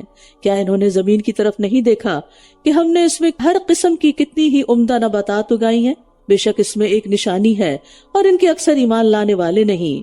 یعنی آسمان و زمین کے وجود میں توحید کی نشانیاں ہیں لیکن اکثر مانتے نہیں. وَإِنَّ رَبَّكَ لَهُوَ الْعَزِيزُ الرَّحِيمُ. اور بے شک آپ کا رب یقیناً وہ بہت زبردست نہایت رحم کرنے والا ہے. یعنی وہی ہے جو سب پر غالب ہے، اس کے سوا اور کوئی غالب نہیں.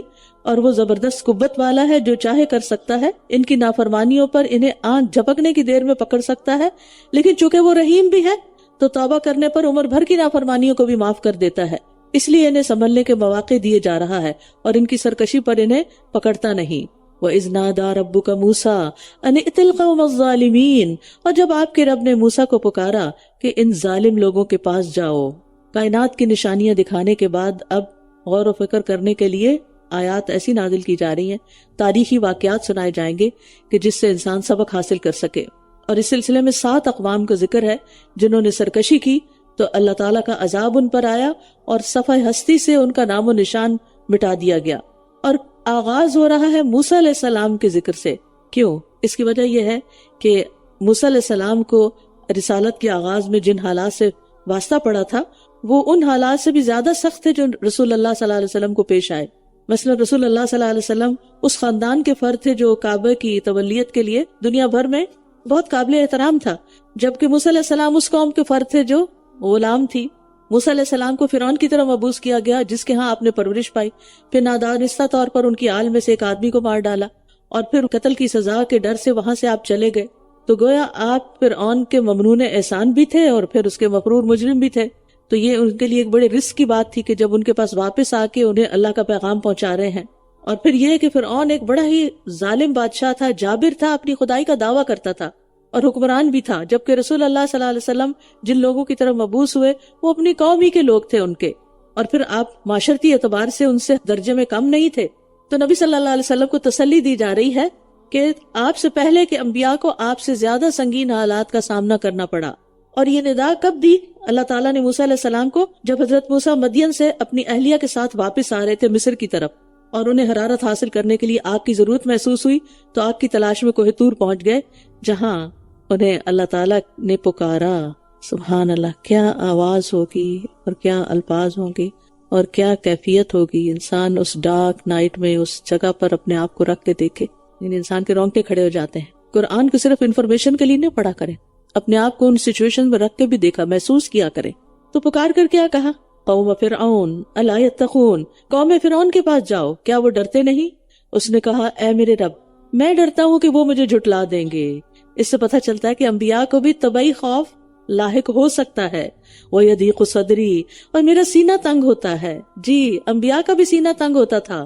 نبی صلی اللہ علیہ وسلم کے بارے میں بھی گزر چکا ہے وَلَقَدْ نَعْلَمُ أَنَّكَ يَضِيقُ صَدْرُكَ بِمَا يَقُولُونَ. ہمیں اچھی طرح پتا ہے کہ لوگ جو باتیں آپ پہ بناتے ہیں ان کی وجہ سے آپ کا دل گھٹتا ہے، سینہ تنگ ہوتا ہے. یہ بالکل ایک فطری سی بات ہے. اگر لوگوں کی باتوں پر یا کسی بھی چیز پر ہمارا سینہ بھی تنگ ہو یا دل گھٹے تو یہ نہیں سوچنا چاہیے کہ ہمارے ایمان کا لیول لو ہو گیا ہے اس لیے ہو رہا ہے. ہم انسان ہیں، ہمارے اوپر کیفیات آتی ہیں، لیکن فوراً کچھ ایسا کام کرنا چاہیے کہ انسان واپس ایمان کی طرف لوٹے. اور اس میں سب سے مفید ترین چیز جو میں نے پائی ہے وہ قرآن کا پڑھنا، اور اس میں سے خاص طور پر سورۃ کہف کا پڑھنا. وہ پہلا ہی بچوں کا جو قصہ آ جاتا ہے ایمان والوں کا، وہ آپ کا ایمان کا لیول جو لو، بلڈ پریشر لو ہوا ہے وہ بہت ہائی کر دے گا، تو آپ قوت محسوس کرنے لگیں گے. اور ویسے بھی حدیث میں بھی آتا ہے نا کہ سورۃ کہف جو ہے اس کے پڑھنے سے کیا نازل ہوتی ہے؟ سکینت. یس، کبھی آپ کو سکینت کی کمی محسوس ہو تو سورۃ کہف کی تلاوت شروع کر دیجئے. اگر تلاوت کی بھی ہمت نہیں ہو رہی تو سننا شروع کر دیجئے. اور میرا سینہ تنگ ہوتا ہے اور میری زبان نہیں چلتی، نہیں بولا نہیں جاتا. کہا جاتا ہے کہ ان کی زبان میں لکنت تھی، بس ہارون کی طرف بھی وہی بھیج دیں. اور ان کا مجھ پر ایک گناہ بھی ہے تو میں ڈرتا ہوں کہ وہ مجھے قتل کر دیں گے. جو ایک قبطی ان کے ہاتھوں قتل ہو گیا تھا، جس کا انہوں نے ارادہ نہیں کیا تھا، یہ بائی مسٹیک ہو گیا تھا، بائی چانس ہو گیا تھا. فرمایا ایسا ہرگز نہیں ہوگا. اللہ تعالیٰ نے کیسی تسلی دی، بالکل نہیں ڈرو، ایسا نہیں ہوگا. اس سے پتہ چلتا ہے کہ بہت دفعہ انسان کے اندر جو خوف پیدا ہو جاتا ہے اور ایسے خیالات پیدا ہو جاتے ہیں وہ انسان کی اپنی کمزوری کی وجہ سے ہوتے ہیں، لیکن انسان کو تسلی بھی تو اللہ کی طرف سے آتی. تو ایسی کمزوریوں کا علاج کیا ہے؟ اللہ پہ توکل، اللہ پہ بھروسہ، اور فوراً اپنی خیالات کو جھٹک کر خود اپنے آپ کو کہنا ایسا ہرگز نہیں ہوگا، انشاءاللہ سب خیر ہوگی، بس تم دونوں ہماری نشانیوں کے ساتھ جاؤ، بے شک ہم تمہارے ساتھ ہیں. لا تحزن ان اللہ معنا لا تخافی ولا تحزنی انا رادوہ الیک. بے شک ہم تمہارے ساتھ ہیں اور خوب سننے والے ہیں. اللہ تعالیٰ موسیٰ علیہ السلام کو حوصلہ دے رہے ہیں، جاؤ تم، کچھ بھی نہیں ہوتا. اور اللہ سے سچی بات کس کی ہے اور یقینی بات کس کی ہے؟ بس تم دونوں فرعون کے پاس جاؤ، پھر کہو کہ بے شک ہم رب العالمین کے بھیجے ہوئے رسول ہیں. یعنی اپنی مرضی سے نہیں آ گئے، اللہ نے بھیجا ہے آپ کے پاس. یہ کہ تم بنی اسرائیل کو ہمارے ساتھ بھیج دو. 400 سال سے غلام بنایا ہوا تھا انہوں نے بنی اسرائیل کو، انہیں آزاد کر دو تاکہ یہ اپنے اصل وطن کی طرف چلے جائیں جس کا اللہ نے ان سے وعدہ کیا ہوا ہے. وہ بولا کیا ہم نے تجھے اپنے ہاں بچہ سا نہیں پالا تھا اور تو اپنی عمر کے کئی سال ہمارے درمیان ٹھہرا رہا؟ یعنی دعوت پر غور کرنے کی بجائے، اصل میسج کو سمجھنے کی بجائے تانا زنی شروع کر دی کہ کیا تو وہی نہیں جو ہمارے ہاں ہماری گودوں میں پلا جبکہ ہم بنی اسرائیل کے بچوں کو قتل کر ڈالتے تھے. کہا جاتا ہے بعض روایات میں کہ 18 سال فرعون کے محل میں رہے، بعض کے نزدیک 30 سال، بعض کے نزدیک 40 سال، واللہ عالم، لیکن ان کی زندگی کا ایک بڑا حصہ وہی گزرا تھا. وَفَعَلْتَ فَعَلَتَكَ الَّتِي فَعَلْتَ وَأَنْتَ مِنَ الْكَافِرِينَ. اور تو نے اپنا وہ کام کیا جو بھی تو نے کیا اور تو ناشکروں میں سے ہے. یعنی پھر ہماری ہی کھا کر ہماری ہی قوم کے ایک آدمی کو قتل کر کے ہماری ناشکری بھی کی. قال فعلتها اذا وانا من الضالين. اس نے کہا میں نے وہ کام تب کیا تھا جب میں راہ بھولے ہوئے لوگوں میں سے تھا. یعنی ارادتاً نہیں کیا تھا، بس ایک گھونسا ہی تو مارا تھا جس سے اس کی موت ہو گئی. اور یہ واقعہ نبوت سے پہلے کا ہے اور مجھ کو علم کی روشنی نہیں دی گئی تھی. انا من الضالين. پھر جب میں نے تم سے خوف محسوس کیا تو میں تم سے فرار ہو گیا. پھر میرے رب نے مجھے حکم عطا کیا اور مجھے رسولوں میں سے کر دیا. کتنی سچائی ہے پیغمبر کی زبان میں، کس کے سامنے کھڑے ہیں اور ہر چیز کا اعتراف کرتے چلے جا رہے ہیں. اللہ اکبر. یہ اللہ کی مدد کے بغیر کوئی نہیں کر سکتا. تو کہنے کا مطلب یہ کہ پہلے جو ہو چکا سو ہو چکا، اب تو میں اللہ کا رسول ہوں. اور یہی وہ احسان ہے جسے تم مجھ پر جتلا رہے ہو کہ تم نے بنی اسرائیل کو غلام بنا رکھا ہے.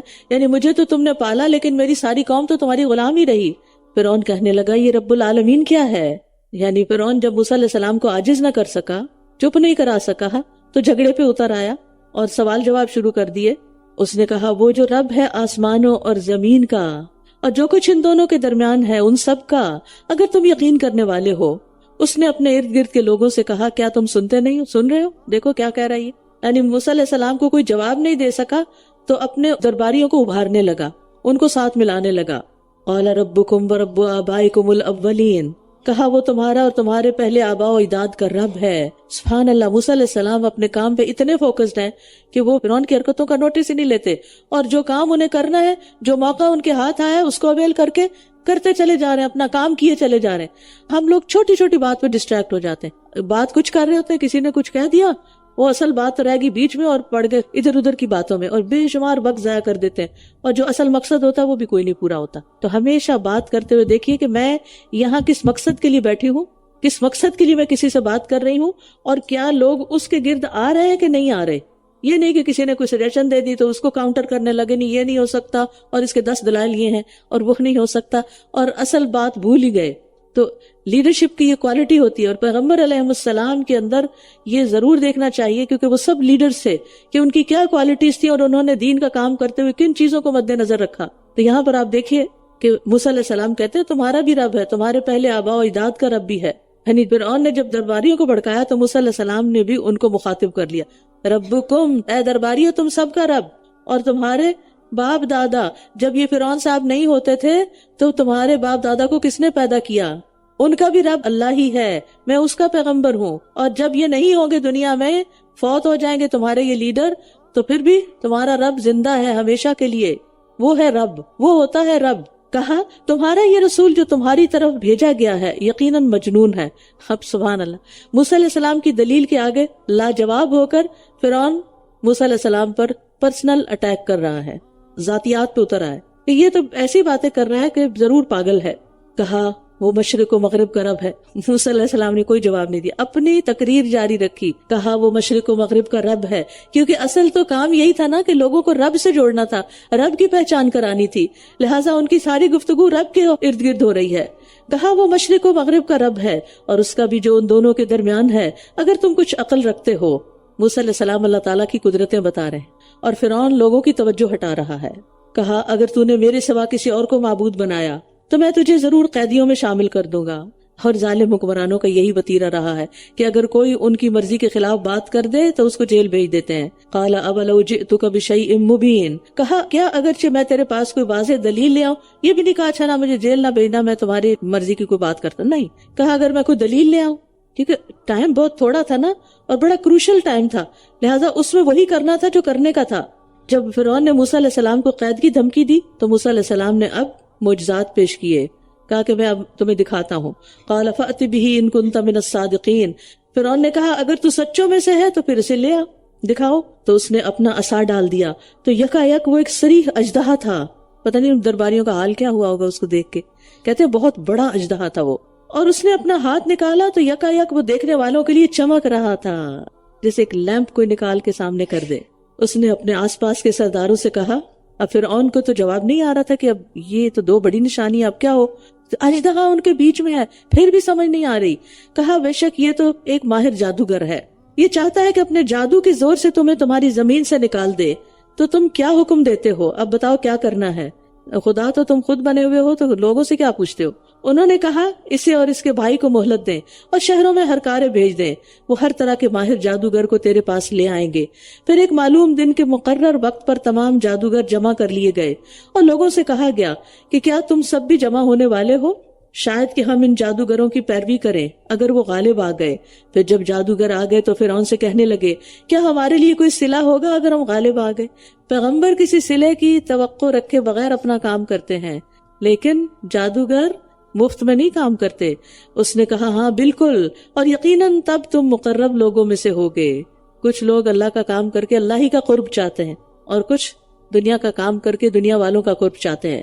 موسیٰ نے ان سے کہا ڈالو جو کچھ تم ڈالنے والے ہو، کر لو جو کرنا ہے۔ تو انہوں نے اپنی رسیاں اور لاٹھیاں ڈال دی اور کہنے لگے فرعون کی عزت کی قسم، بے شک ہم ہی غالب آنے والے ہیں۔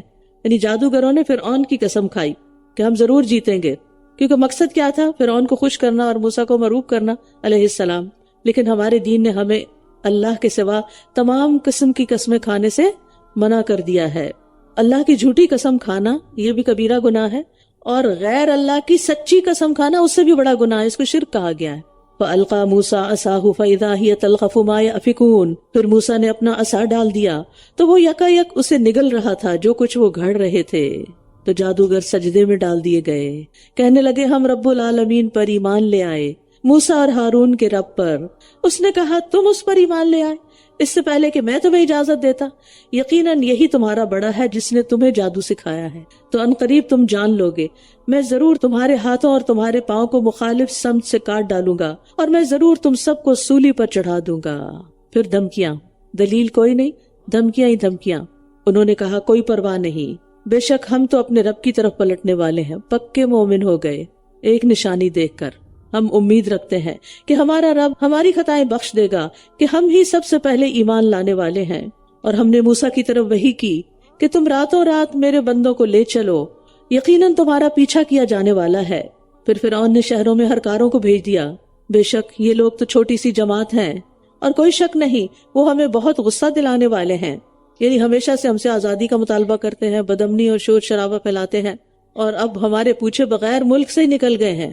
اور بعض مفسرین نے غصہ دلانے کے اسباب میں زیورات لے جانے کا بھی لکھا تھا، کیونکہ بنی اسرائیل جاتے ہوئے قبطیوں کے فرعونیوں کے زیور بھی لے گئے تھے، جس کا جا کے وہ بچڑا بنایا، یعنی وہ ان کے اپنے نہیں تھے۔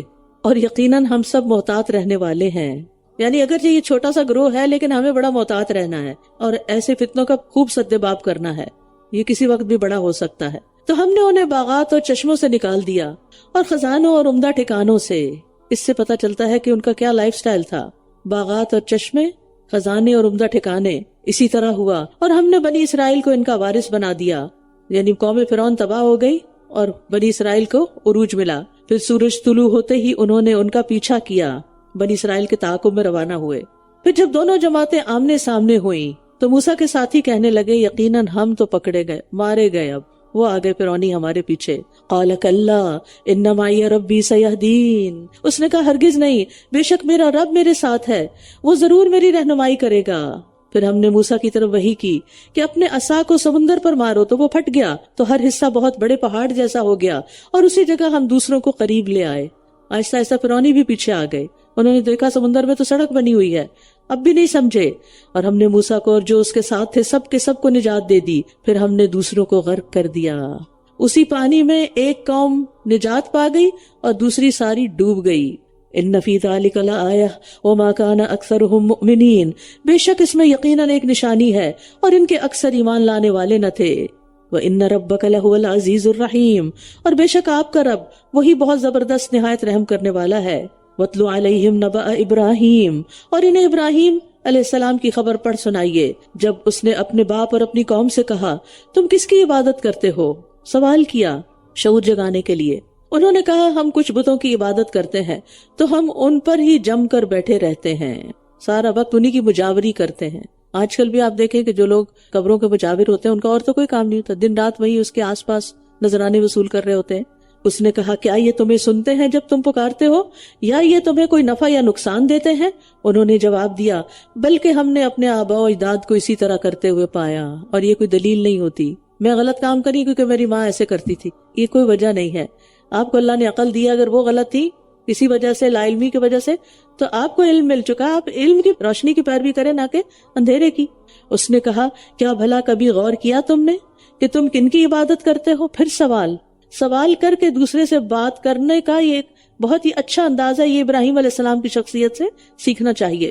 تم اور تمہارے پہلے باپ دادا یقیناً وہ سب تو میرے دشمن ہیں سوائے رب العالمین کے۔ ابراہیم علیہ السلام نے کیوں کہا کہ بت میرے دشمن ہیں؟ ان کو بتانے کا مقصد یہ تھا کہ اللہ کو چھوڑ کر ان بتوں کی جتنی بھی تم عبادت کر لوگے، قیامت کے دن یہ تمہارے دشمن ہو جائیں گے، اور اگر کوئی زندہ لوگوں کی کرتا ہے تو وہ بھی دشمن ہو جائیں گے۔ اللہ کے سوا جتنے بھی معبود لوگ بناتے ہیں وہ سب قیامت کے دن عابدوں کے دشمن ہوں گے۔ الذی خلقنی فہو یہدین، وہ جس نے مجھے پیدا کیا پھر وہی میری رہنمائی کرتا ہے، اور وہی ہے جو مجھے کھلاتا اور پلاتا ہے۔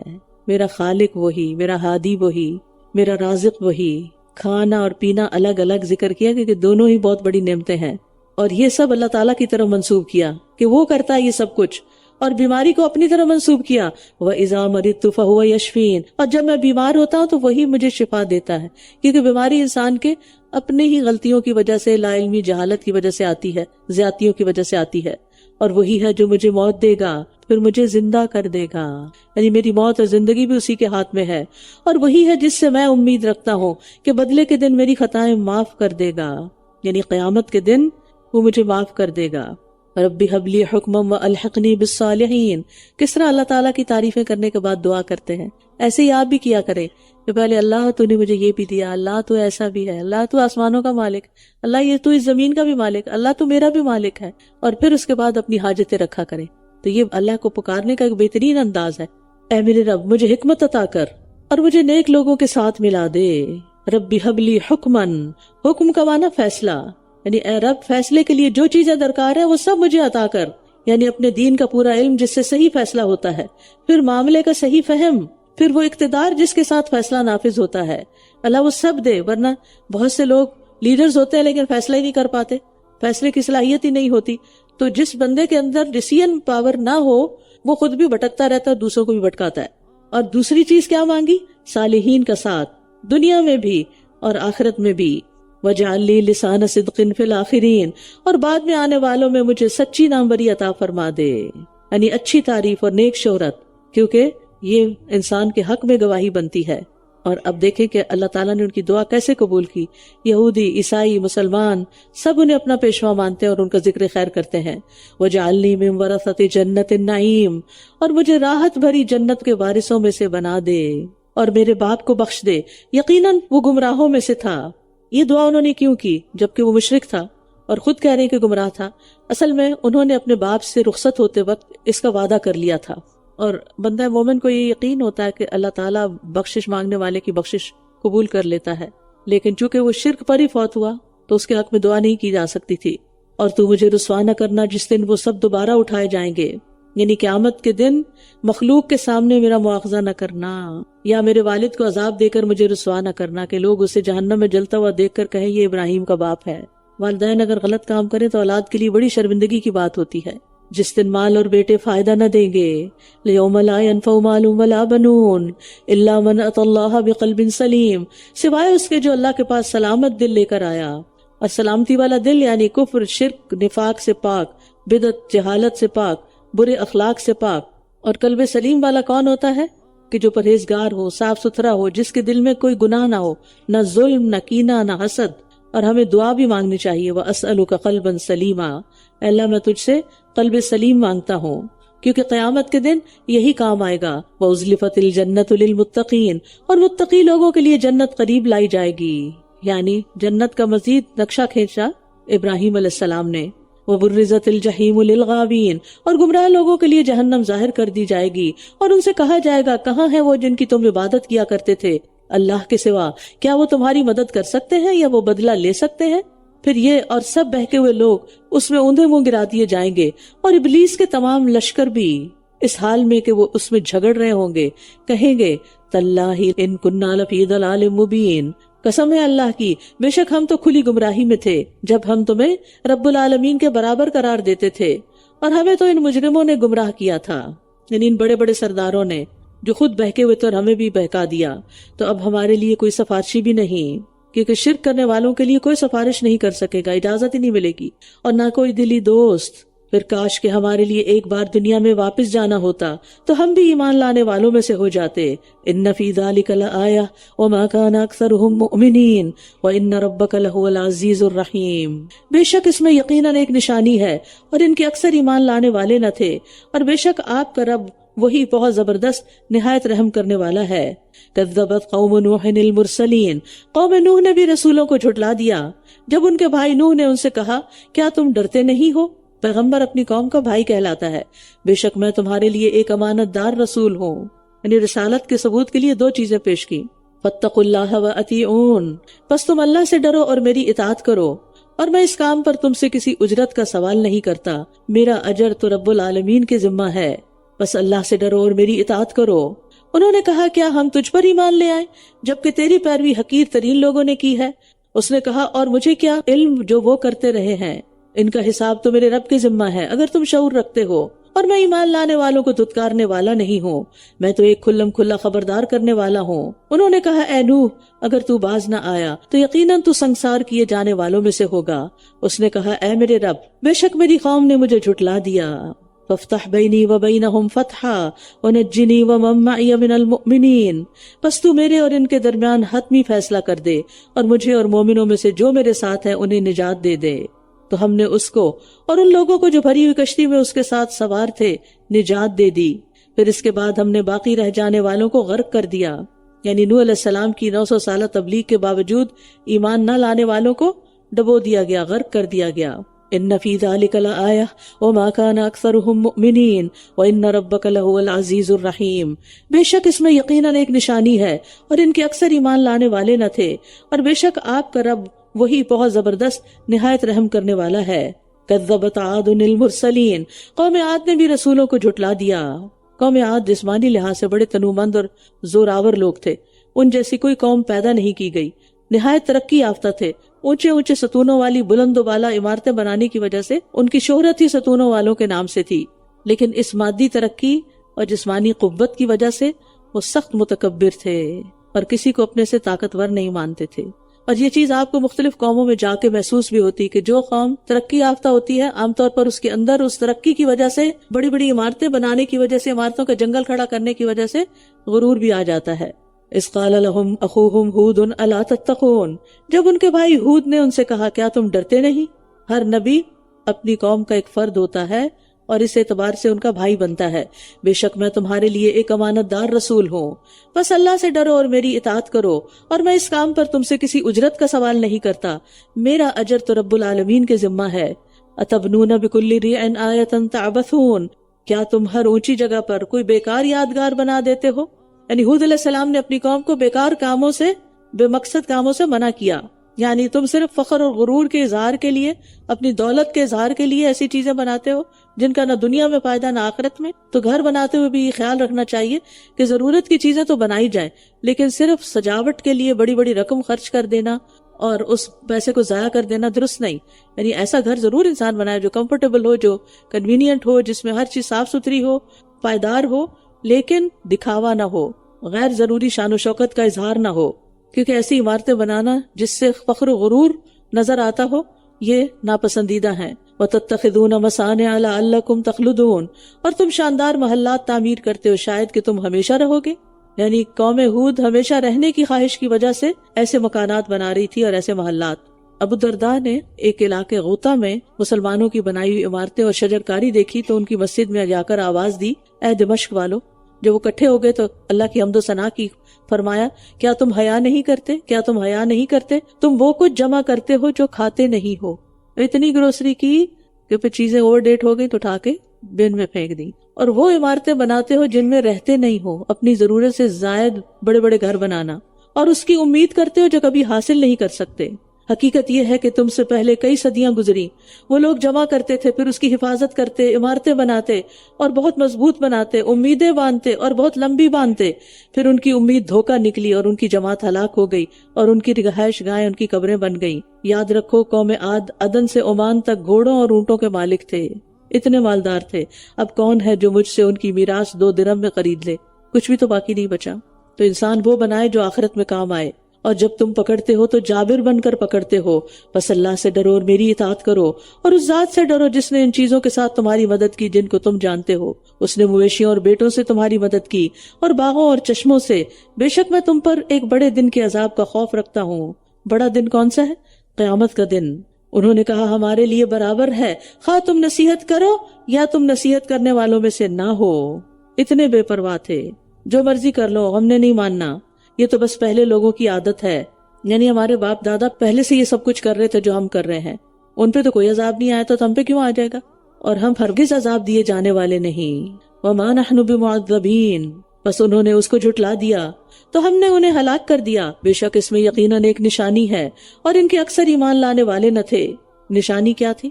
کہ انہیں اپنی قوت اور طاقت کا بڑا زوم تھا، لیکن ہوا کے ذریعے اس قوم کو برباد کر دیا گیا، عذاب دیا گیا. یعنی جو بڑی بڑی عمارتیں بناتے تھے اور بہت کچھ انہوں نے بنا رکھا تھا، ان کو ٹھکانے لگانے کے لیے ہوا ہی کافی تھی جو نظر بھی نہیں آتی. وہ نظر آنے والی ویزیبل چیزیں بناتے تھے، عذاب اس کے الٹ آیا. تو ان ساری قوموں کے قصوں میں عبرت ہے. بس انہوں نے اس کو جھٹلا دیا تو ہم نے انہیں ہلاک کر دیا. بے شک اس میں یقیناً ایک نشانی ہے اور ان کے اکثر ایمان لانے والے نہ تھے. اور بے شک آپ کا رب یقیناً وہی بہت زبردست نہایت رحم کرنے والا ہے. کذبت ثمود المرسلین، قوم ثمود نے بھی رسولوں کو جھٹلا دیا جب ان کے بھائی صالح نے اسے کہا کیا تم ڈرتے نہیں ہو؟ بے شک میں تمہاری طرف ایک امانت دار رسول ہوں، بس اللہ سے ڈرو اور میری اطاعت کرو، اور میں اس پر تم سے کسی اجرت کا سوال نہیں کرتا، میرا اجر تو رب العالمین کے ذمہ ہے. کیا تم جو کچھ یہاں ہے اس میں امن کے ساتھ رہنے کے لیے چھوڑ دیے جاؤ گے؟ کیونکہ قوم سمود بھی عاد کی طرح دنیا کی آسائشوں میں بھاگ دوڑ کرنے والی تھی. یعنی تمہارے پاس یہ ساری عیش و عشرت ہمیشہ نہیں رہے گی. کیا تم چھوڑ دیے جاؤ گے فی جنات و عیون، باغوں اور چشموں میں اور کھیتوں اور کھجور کے درختوں میں جن کے خوشے نرم و نازک ہیں، اور تم خوب تراش تراش کر پہاڑوں میں آرام دہ گھر بناتے ہو. قوم عاد اونچے ستون بناتی تھی اور قوم سمود پہاڑوں کو تراش کر ان کے اندر عمارتیں بناتی تھی. تو بگڑے ہوئے معاشروں کی یہی علامت ہوتی ہے کہ صرف شان و شوکت کے لیے کام کیے جاتے ہیں، ضرورت کے لیے نہیں. اور قوم سمود کی عمارتیں عبرت کے لیے آج بھی باقی ہیں. واتقوا اللہ وأطیعون، بس اللہ سے ڈرو اور میری اطاعت کرو. اور حد سے بڑھنے والوں کے حکم کی اطاعت نہ کرو، یعنی ان لوگوں کا کہنا مت مانو جو اخلاق اور تہذیب کی ساری حدیں پھلانگ کر شتر بے مہار بن چکے ہیں، وہ جو زمین میں فساد برپا کرتے ہیں اور اصلاح نہیں کرتے۔ انہوں نے کہا بے شک تو سحر زدہ لوگوں میں سے ہے، یعنی قوم سمود نے بھی صالح علیہ السلام کو سحر زدہ کہا، حالانکہ اس سے پہلے وہ ان کو بڑا سمجھدار سمجھتی تھی۔ تو ہم جیسا ایک انسان ہی تو ہے، بس لیا کوئی نشانی اگر تو سچوں میں سے ہے، یعنی سچا ہی نہیں مانتے تھے ان باتوں کو، یعنی تمام قوموں کا رسولوں کے بشر ہونے کی وجہ سے رسالت کا انکار سامنے آ رہا ہے۔ قال هذه ناقۃ لها شرب ولکم شرب یوم معلوم، اس نے کہا یہ ایک اونٹنی ہے، ایک دن اس کے پانی پینے کی باری ہے اور ایک مقرر دن تمہاری باری ہے۔ یعنی صالح علیہ السلام کی اونٹنی بھی ایک معجزہ تھی، وہ سارا پانی پی جاتی تھی اور اس کا دن الگ مقرر کیا گیا۔ اور یہ اونٹنی کہاں سے آئی؟ چٹان سے نکلی تھی، خود ہی مطالبہ کیا تھا کہ کوئی نشانی آئے۔ اللہ تعالیٰ نے قوم کو حکم دیا کہ اونٹنی جہاں سے چاہے گی پانی پیے گی۔ لہا شرب ولکم شرب یوم معلوم ولا تمسوها بسوء، اور تم اسے برائی کے ساتھ نہ چھونا، یعنی اس کے ساتھ برا نہیں کرنا ورنہ تمہیں ایک بڑے دن کا عذاب پکڑ لے گا، کیونکہ قوم سمود اونٹنی کو قتل کرنے کے منصوبے بنا رہی تھی۔ وَعَقَرُوهَا، پھر بھی انہوں نے اس کی کونچیں کاٹ ڈالی، پھر وہ نادم ہو گئے۔ کرنے والا ایک شخص تھا، نسبت پوری قوم کی طرف ہے، کیوں؟ کیونکہ سب دل سے اس کے ساتھ شریک تھے، اس کو انکریج کر رہے تھے۔ اب سورۃ ہود میں آتا ہے کہ اونٹنی کو قتل کرنے پر صالح علیہ السلام نے انہیں 3 دن کی مہلت دی، چنانچہ حسب وعدہ 3 دن کے بعد عذاب کے آثار نمودار ہوئے تو وہ ندامت کا اظہار کرنے لگے، لیکن اب توبہ کا وقت گزر چکا تھا۔ قوم یونس نے ایسی مہلت کے وقت توبہ کر لی تھی، اس لیے اللہ نے ان کو معاف کر دیا اور ایک لمبے عرصے تک ان کو جینے کا موقع دیا، تو انہیں عذاب نے پکڑ لیا۔ بے شک اس میں یقیناً ایک نشانی ہے اور ان کے اکثر ایمان لانے والے نہیں تھے، اور بے شک آپ کا رب یقیناً وہ بہت زبردست، بہت رحم فرمانے والا ہے۔ کذبت قوم لوط المرسلین، قوم لوط نے بھی رسولوں کو جھٹلا دیا۔ جب ان کے بھائی لوط نے ان سے کہا کیا تم ڈرتے نہیں ہو؟ بے شک میں تمہارے لیے ایک امانت دار رسول ہوں، بس اللہ سے ڈرو اور میری اطاعت کرو، اور میں اس پر تم سے کسی اجرت کا سوال نہیں کرتا، میرا اجر تو رب العالمین کے ذمہ ہے، میرا اجر تو رب العالمین کے ذمہ ہے۔ کیا تم سارے جہان والوں میں سے مردوں کے پاس آتے ہو؟ یعنی قوم لوط مردوں سے اپنی جنسی خواہشات پوری کرتی تھی، اور تمہارے رب نے تمہارے لیے جو بیویاں پیدا کی ہیں انہیں چھوڑ دیتے ہو، یعنی عورتوں پر اتنا ظلم، بلکہ تم حد سے گزرنے والے لوگ ہو، یعنی غیر فطری طریقے سے خواہش پوری کرنا حد سے گزرنا ہے۔ انہوں نے کہا اے لوط اگر تو باز نہ آیا تو ضرور نکال دیے جانے والوں میں سے ہو جائے گا۔ اس نے کہا میں تمہارے اس عمل کو سخت ناپسند کرنے والوں میں سے ہوں، یعنی لوط علیہ السلام اپنی قوم کے اس برے عمل سے شدید نفرت کرتے تھے۔ اے میرے رب مجھے اور میرے گھر والوں کو اس عمل سے نجات دے جو یہ کر رہے ہیں۔ تو ہم نے اسے اور اس کے سب گھر والوں کو نجات دے دی، سوائے ایک بڑھیا کے جو پیچھے رہ جانے والوں میں سے تھی۔ پھر ہم نے دوسروں کو تباہ کر دیا، اور ہم نے ان پر ایک بارش برسائی، بس بہت بری بارش تھی ڈرائے جانے والوں کے لیے۔ بس اس میں یقیناً ایک نشانی ہے، اور ان کے اکثر ایمان لانے والے نہ تھے، اور بے شک آپ کا رب وہی بہت زبردست نہایت رحم کرنے والا ہے۔ ایکا یعنی جنگل والوں نے بھی رسولوں کو جھٹلا دیا۔ ابن کثیر کہتے ہیں کہ اصحاب الایکا اصحاب مدین ہی ہے، اہل مدین ہی ہے۔ جب شعیب علیہ السلام نے ان سے کہا کیا تم ڈرتے نہیں ہو؟ بے شک میں تمہارے لیے ایک امانت دار رسول ہوں، بس اللہ سے ڈرو اور میری اطاعت کرو، اور میں تم سے اس کام پر کسی اجرت کا سوال نہیں کرتا، میرا اجر تو رب العالمین کے ذمہ ہے۔ ناپ پورا دو اور کم دینے والوں میں سے نہ بنو، اور سیدھی ترازو کے ساتھ تولا کرو، یعنی ڈنڈی نہیں مارو، اور لوگوں کو ان کی چیزیں کم کر کے نہ دو، اور زمین میں فسادی بن کر نہ پھرو۔ ماپ تول میں کمی کرنے سے زمین میں فساد پھیلتا ہے، اور اللہ کی ہر نافرمانی سے۔ اور اس سے ڈرو جس نے تمہیں اور پہلی مخلوق کو پیدا کیا، یعنی انسان کو پیدا کرنے میں اللہ کا کوئی شریک نہیں تو پھر عبادت میں کیسے شریک ہو سکتا ہے؟ انہوں نے کہا بے شک تو سحر زدہ لوگوں میں سے ہے۔ قوم سمود اور صالح کی طرح قوم شعیب کا بھی وہی جواب ہے، ایک جیسی نفسیات ہے ہر دور کے انسانوں کی، جبکہ ان کے بیچ میں کئی 100 سال بھی گزرے۔ اور تو ہم جیسا ایک انسان ہی تو ہے، اور بے شک ہم تجھے جھوٹوں میں سے ہی سمجھتے ہیں، تو ہم پر آسمان سے کوئی ٹکڑا گرا دے اگر تو سچوں میں سے ہے۔ اس نے کہا میرا رب خوب جانتا ہے جو کچھ تم کرتے ہو۔ یعنی شعیب علیہ السلام کا جواب کیا تھا کہ عذاب لانا یا آسمان سے ٹکڑے گرانا میرا کام نہیں، یہ رب کا کام ہے، اور تم کیا کرتے ہو؟ تم پہ عذاب آنا چاہیے یا نہیں، اور تمہارے اعمال کے مطابق کب آنا چاہیے، کس قدر آنا چاہیے، یہ سب تو اللہ کا فیصلہ ہے۔ انبیاء کا کام صرف خبردار کرنا ہوتا ہے۔ پھر انہوں نے اسے جھٹلا دیا تو انہیں صاحبان کے دن والے عذاب نے پکڑ لیا، بے شک وہ ایک بڑے بھاری دن کا عذاب تھا۔ بے شک اس میں ایک نشانی ہے اور ان کے اکثر ایمان لانے والے نہ تھے، اور بے شک آپ کا رب یقیناً وہی بہت زبردست نہایت رحم کرنے والا ہے۔ اور بے شک یہ قرآن رب العالمین کا نازل کردہ ہے۔ یعنی نبی صلی اللہ علیہ وسلم نے اسے خود نہیں گھڑا اور نہ کسی انسان اور جن نے اسے لکھا. اس کو روح الامین امانت دار فرشتہ لے کر اترا ہے. انبیاء علیہ السلام تک پیغام جبریل علیہ السلام لاتے تھے. علی قلبک لتکون من المنذرین، آپ کے دل پر نازل ہوا تاکہ آپ خبردار کرنے والوں میں سے ہو جائیں. یعنی صرف کانوں سے نہیں قرآن سنوایا گیا تھا بلکہ دل پہ اتارا گیا تھا. جو چیز دل پہ آ جاتی ہے نا وہ یاد بھی رہتی ہے. ہمیں اکثر پرابلم ہوتا ہے، میموری کا بڑا پرابلم ہے، باتیں یاد نہیں رہتی کیونکہ ہم سرسری کانوں سے سنتے ہیں. وہ اچھا وہ فلاں نے کیا کہا تھا مجھے یاد ہی نہیں رہا. کیوں نہیں یاد رہا؟ اس لیے کہ دل سے نہیں سنا. اور ضروری نہیں کہ ہر بات ہی دل سے سنی جائے، لیکن کوئی کام کی بات ضرور دل سے سنی جائے تاکہ وہ جذب ہو اور پھر انسان اس کو جب ضرورت ہو دوبارہ اس معلومات کو استعمال کر سکے. بلسان عربی مبین، واضح عربی زبان میں. اور عربی زبان میں قرآن اللہ تعالیٰ کا ایک معجزہ ہے. وَإِنَّهُ لَفِي زُبُرِ الْأَوَّلِينَ، اور بے شک وہ پہلے لوگوں کے صحیفوں میں بھی مذکور ہے. زبر زبور کی جمع ہے جس کا معنی ہے کتاب، یعنی اس قرآن کا تذکرہ پہلی کتابوں میں بھی ہے. اولم یکن لہم آیہ ان یعلمہ علماء بنی اسرائیل، کیا ان کے لیے یہ نشانی کافی نہیں کہ بنی اسرائیل کے علماء اسے جانتے ہیں؟ عبداللہ بن سلام اور سلمان فارسی اور بعض اور لوگ بھی. وَلَوْ نَزَّلْنَاهُ عَلَى بَعْضِ الْأَعْجَمِينَ، اور اگر ہم اس کو اجمیوں میں سے کسی پر نازل کر دیتے، یعنی اگر قرآن کو آپ پر نازل کرنے کی بجائے کسی اجمی نان عرب پر نازل کرتے تو پھر کیا ہوتا؟ فَقَرَأَهُ عَلَيْهِمْ مَا كَانُوا بِهِ مُؤْمِنِينَ، پھر وہ اسے ان پر پڑھ کر سناتا تو بھی یہ اس پر ایمان لانے والے نہ ہوتے کیونکہ نہ ماننے کی ٹھان رکھی تھی. كَذَلِكَ سَلَكْنَاهُ فِي قُلُوبِ الْمُجْرِمِينَ، اسی طرح ہم نے اس بات کو مجرموں کے دلوں میں داخل کر دیا ہے. یہ اس پر ایمان نہیں لائیں گے جب تک یہ دردناک عذاب نہ دیکھ لیں، تو وہ عذاب ان پر اچانک آ جائے گا جبکہ یہ شعور بھی نہ رکھتے ہوں گے. بس یہ کہیں گے کیا ہمیں مہلت مل سکتی ہے؟ أَفَبِعَذَابِنَا يَسْتَعْجِلُونَ، کیا یہ ہمارے عذاب کے لیے جلدی مچا رہے ہیں؟ کیونکہ کبھی کہتے تھے آسمان سے پتھروں کی بارش برسا، کبھی کہتے تھے کہ آسمان سے کوئی ٹکڑا گرا، کبھی کہتے کہ اللہ تعالیٰ بھی آ جائے اور فرشتے بھی سامنے آئے ہمارے، اور کبھی کہتے کہ یہ قیامت کی گھڑی کب ہوگی. وَيَقُولُونَ مَتَىٰ هَٰذَا الْوَعْدُ إِن كُنتُمْ صَادِقِينَ ثُمَّ جَاءَهُم مَّا كَانُوا يُوعَدُونَ، پھر ان کے پاس وہ عذاب آ جائے جس کا یہ وعدہ دیے جاتے ہیں. مَا أَغْنَىٰ عَنْهُم مَّا كَانُوا يُمَتَّعُونَ، تو جو فائدہ یہ دیے جاتے رہے انہیں کچھ کام نہ آئے گا.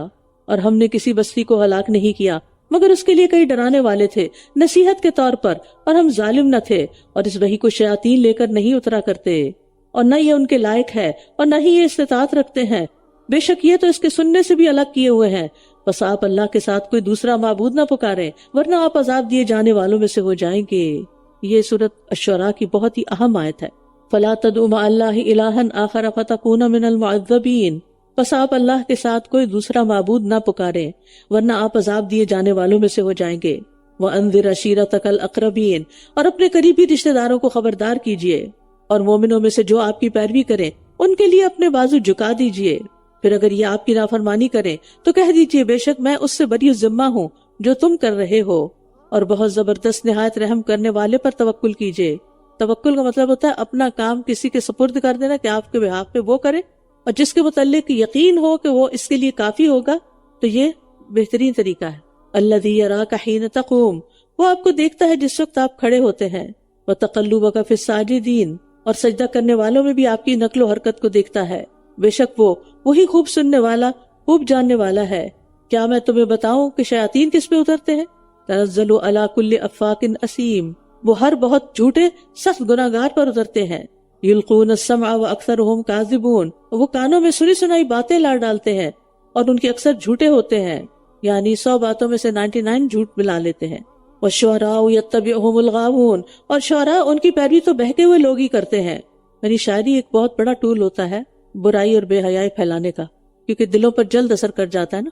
نبی صلی اللہ علیہ وسلم نے فرمایا تم میں سے کسی کا پیٹ قے سے بھر جانا اس بات کی نسبت زیادہ بہتر ہے کہ وہ شیر سے بھر جائے. الم تر انہم فی کل وادی یہیمون، کیا آپ نے دیکھا نہیں کہ وہ ہر وادی میں سرگرداں پھرتے ہیں، اور یہ کہ وہ ایسی باتیں کہتے ہیں جو کرتے نہیں ہیں، سوائے ان لوگوں کے جو ایمان لائے اور انہوں نے نیک عمل کیے اور اللہ کو بکثرت یاد کیا اور ظلم ہونے کے بعد بدلہ لیا. اور جن لوگوں نے ظلم کیا ان قریب وہ جان لیں گے کہ وہ لوٹنے کی کون سی جگہ لوٹ کر جائیں گے. تو شعراء سے مستثنی 4 اوصاف کے لوگوں کو کیا گیا. نمبر 1 ایمان والوں کو، نمبر 2 نیک کام کرنے والوں کو، نمبر 3 کثرت سے اللہ کو یاد کرنے والوں کو، نمبر 4 ظالموں کے مقابلے میں حق کا ساتھ دینے والوں کو. تو یاد رکھیے کہ یہ اعمال جو ہیں یہ انسان کی زندگی میں بے حد ضروری ہے. اور کسی بھی حال میں ان پر کمپرومائز نہیں کرنا چاہیے۔ سورۃ النمل، بسم اللہ الرحمن الرحیم، طاسین، تلک آیات القرآن و کتاب مبین۔ طاسین، یہ آیات ہیں قرآن کی اور روشن کتاب کی، ہدایت اور خوشخبری ہیں ایمان لانے والوں کے لیے، وہ جو نماز قائم کرتے ہیں اور زکوٰۃ ادا کرتے ہیں اور آخرت پر بھی وہ یقین رکھتے ہیں۔ بے شک جو لوگ آخرت پر ایمان نہیں لاتے، ہم نے ان کے اعمال ان کے لیے خوشنما بنا دیے ہیں، لہٰذا وہ بھٹکتے پھرتے ہیں۔ یہی وہ لوگ ہیں جن کے لیے برا عذاب ہے، اور آخرت میں وہی سب سے زیادہ خسارہ پانے والے ہیں۔ یعنی دنیا میں بھی بے سکونی کا عذاب ہے، اور آخرت میں تو سب سے زیادہ خسارہ، اخسر۔ دنیا میں خاسر اور وہاں اخسر، کیونکہ وہ خسارہ، وہ نقصان کبھی ختم نہیں ہوگا۔ وَإِنَّكَ لَتُلَقَّى الْقُرْآنَ مِن لَّدُنْ حَكِيمٍ عَلِيمٍ، اور بے شک یہ قرآن آپ کو بہت حکمت والے، بہت علم والے کے ہاں سے دیا جا رہا ہے۔ اذ قال موسیٰ لأہلہ انی آنست نارا، جب موسیٰ نے اپنے گھر والوں سے کہا میں نے ایک آگ دیکھی ہے، ان قریب میں تمہارے پاس وہاں سے کوئی خبر لاؤں گا یا کوئی جلتا ہوا انگارہ لے کر آؤں گا تاکہ تم اسے تاپ سکو۔ پھر جب وہ اس کے پاس آیا تو پکارا گیا، برکت دیا گیا ہے وہ جو اس آگ میں ہے اور جو اس کے ارد گرد ہے، اور پاک ہے اللہ جو تمام جہانوں کا رب ہے۔ تو نار سے مراد یہاں نور ہے، اور من حولہا سے مراد فرشتے ہیں، یعنی بابرکت ہے وہ ذات جو اس آگ یعنی اس نور میں ہے، اور فرشتے بھی جو اس کے ارد گرد ہیں۔ تو اللہ کے چہرے کا حجاب نور ہے۔ یا موسیٰ انہ انا اللہ العزیز الحکیم، اے موسیٰ بے شک میں ہی اللہ ہوں نہایت زبردست بہت حکمت والا۔ اللہ تعالیٰ نے اپنا تعارف کراتے ہوئے ان دو صفات کا ذکر کیا، ایک العزیز اور ایک الحکیم، کیونکہ موسیٰ علیہ السلام کو جو ذمہ داری دی جانے والی تھی اس کے لیے انہیں اطمینان دلانا ضروری تھا کہ فرعون کو دعوت دیتے وقت اس سے مروب ہونے کی ضرورت نہیں۔ آپ کو وہ اللہ بھیج رہا ہے جو سب پر غالب ہے، وہ فرعون پر بھی غالب ہے، اس لیے فرعون سے نہیں ڈرنا، اور وہ بہت حکمت والا ہے، وہ ایک خاص مقصد سے تمہیں بھیج رہا ہے۔ وَأَلْقِ عَصَاكَ، اور تم اپنا عصا نیچے پھینک دو۔ تو جب اس نے دیکھا کہ وہ اس طرح حرکت کر رہا ہے گویا کہ وہ سانپ ہے، تو وہ پیٹھ پھیر کر پلٹ گیا اور پیچھے مڑ کر بھی نہ دیکھا۔ اے موسیٰ ڈرو مت، بے شک میرے پاس رسول ڈرا نہیں کرتے، مگر جس نے ظلم کیا پھر برائی کے بعد اسے نیکی سے بدل دیا تو بلا شبہ میں بہت بخشنے والا نہایت رحم کرنے والا ہوں۔ اس سے پتہ چلتا ہے کہ ظالم انسان کو اللہ سے بے خوف نہیں رہنا چاہیے، توبہ کرتے رہنا چاہیے، کوئی بھی غلطی ہو فوراً پلٹ آئیں اور اپنا ہاتھ اپنے گریبان میں داخل کر دو، وہ بغیر کسی تکلیف کے سفید چمکتا ہوا نکلے گا۔ یہ ان 9 نشانیوں میں سے ہیں جو فرعون اور اس کی قوم کی طرف بھیجی جا رہی ہیں، بے شک وہ نافرمان لوگ تھے۔ تو جب ان کے پاس ہماری واضح نشانیاں آ گئیں تو کہنے لگے یہ کھلم کھلا جادو ہے، یہ تو کھلم کھلا جادو ہے۔ اللہ کی طرف سے آئے ہوئے معجزات کو جادو کہا، اور انہوں نے ظلم اور سرکشی کی بنا پر ان کا انکار کیا، حالانکہ ان کے دلوں نے یقین کر لیا تھا۔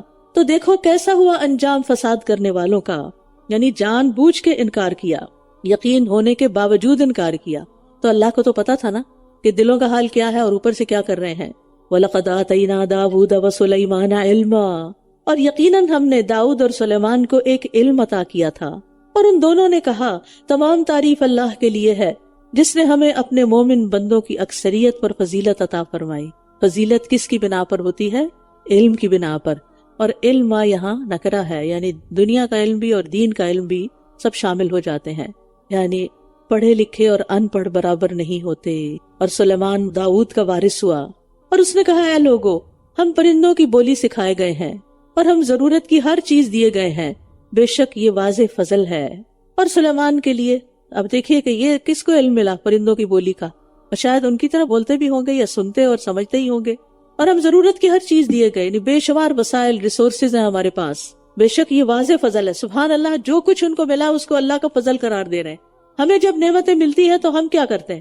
ہم ان کو اپنی قابلیت سمجھنے لگ جاتے ہیں۔ وَحُشِرَ لِسُلَيْمَانَ جُنُودُهُ مِنَ الْجِنِّ وَالْإِنسِ وَالطَّيْرِ فَهُمْ يُوزَعُونَ، اور سلیمان کے لیے اس کے لشکر اکٹھے کیے گئے جو جنوں اور انسانوں اور پرندوں میں سے تھے، پھر وہ گروہوں میں تقسیم کیے جاتے تھے، سب کو ڈسپلن میں رکھا ہوا تھا، آرگنائز طریقے سے۔ کہا جاتا ہے کہ جنوں کا گروہ الگ تھا، انسانوں کا الگ تھا، پرندوں کا الگ تھا، اور دیگر مخلوق کا الگ، اور پھر ان کی فوجی ترتیب کے مطابق تقسیم کی جاتی، مثلا 10 آدمیوں پر ایک امیر، پھر 100 آدمیوں پر، پھر 1000 پر، اور اس طرح ایسی تقسیم تھی کہ سب کنٹرول میں تھے۔ یہاں تک کہ جب وہ چیونٹیوں کی وادی میں آئے تو ایک چیونٹی کہنے لگی اے چیونٹیوں اپنے گھروں میں داخل ہو جاؤ، کہیں سلیمان اور اس کے لشکر تمہیں کچل نہ ڈالیں اور وہ شعور بھی نہ رکھتے ہوں، انہیں پتہ ہی نہ چلے۔ تو چیونٹیوں کی جو ملکہ تھی، ان کی جو لیڈر تھی، اس نے اپنی قوم کی خیرخواہی کی اور ان کی فکر کی اور انہیں بچنے کی تدبیر سے آگاہ کیا۔ دوسروں کی فکر کرنا زندہ قوموں کی علامت ہوتی ہے۔ دوسروں کی فکر کرنا، دوسروں کی فکر کرنے والے خود بھی عزت پاتے ہیں اور ترقی پاتے ہیں۔ سلیمان علیہ السلام غیب کا علم نہیں جانتے تھے کہ ان کا لشکر کدھر جا رہا ہے۔ وہ تب چیونٹی بولی تو ان کو سمجھ آ گئی۔ اس کا مطلب ہے کہ نہ صرف یہ کہ وہ بولی سمجھتے تھے بلکہ اس آواز کو بھی پا لیتے تھے، ان کو ایسی حس دی گئی تھی۔ ورنہ پتہ نہیں اس وقت کتنی چیونٹیاں بول رہی ہوں گی تو ہمیں تو کچھ پتہ نہیں چلتا۔ پرندوں کی آوازیں تو ہم سنتے، چیونٹیوں کی تو آواز بھی نہیں سنتے۔ تو کتنا گہرا علم تھا ان کے پاس، اور یہ ان کے معجزات میں سے تھا۔ فَتَبَسَّمَ ضَاحِكًا، تو وہ اس کی اس بات سے ہنس کر مسکرا دیا اور کہنے لگا، رب اوزعنی ان اشکر نعمتک التی انعمت علی وعلی والدی وان اعمل صالحا ترضاہ وادخلنی برحمتک فی عبادک الصالحین۔ اے میرے رب، مجھے توفیق دے کہ میں تیری ان نعمتوں کا شکر ادا کروں جو تو نے مجھے اور میرے والدین کو عطا کی ہیں، اور یہ کہ میں ایسا نیک عمل کروں جس سے تو راضی ہو جائے اور مجھے اپنی رحمت سے اپنے نیک بندوں میں داخل کر لے۔ یہ ہے شکر ادا کرنے کا طریقہ، اور ساتھ مزید مانگنے کا کہ شکر کی توفیق بھی دے۔ سلیمان علیہ السلام مسکرائے کیوں تھے؟ چیونٹی کی دانش مندی سے، اس کی خیرخواہی سے، اور پھر چیونٹی کی سلیمان علیہ السلام کے لشکر کی خیرخواہی سے بھی، کہ وہ جانتے نہیں۔ کتنے پازیٹیو تھنکنگ ہے کہ ان کو نہیں پتا، تم اپنا سنبھالا خود کر لو، وہ جان بوجھ کے ایسا نہیں کر رہے۔ تو ان ساری باتوں پر سلیمان علیہ السلام مسکرائے اور پھر دعا بھی کی۔ یاد رکھیے مسکرانا بھی صدقہ ہے۔ نبی صلی اللہ علیہ وسلم کا ہنسنا اکثر مسکراہٹ ہی ہوتا تھا۔ عبداللہ بن حارث کہتے ہیں، میں نے کسی کو رسول اللہ صلی اللہ علیہ وسلم سے زیادہ مسکراتے ہوئے نہیں دیکھا۔ آپ نے کبھی کہکا نہیں لگایا تھا، تو ہمیں بھی کہکوں سے اجتناب کرنا چاہیے۔ بہت کہکے دلوں کو مردہ کر دیتے ہیں۔ اور اس نے پرندوں کا جائزہ لیا، اس سے پتہ چلتا ہے کہ ان کا دربار جب لگتا ہوگا تو سب کی خبر کرتے ہوں گے کہ کون کہاں ہے، کیا کر رہا ہے۔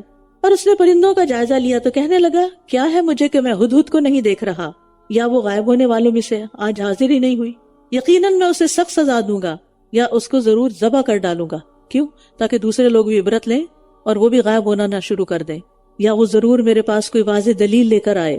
پھر تھوڑی ہی دیر وہ ٹھہرا کہ ہدہد آ گیا، کہنے لگا، میں نے اس کا احاطہ کیا ہے جس کا آپ نے احاطہ نہیں کیا، وفوق کل ذی علم علیم، اور میں آپ کے پاس سبا سے ایک یقینی خبر لے کر آیا ہوں، خود دیکھ کر آیا ہوں۔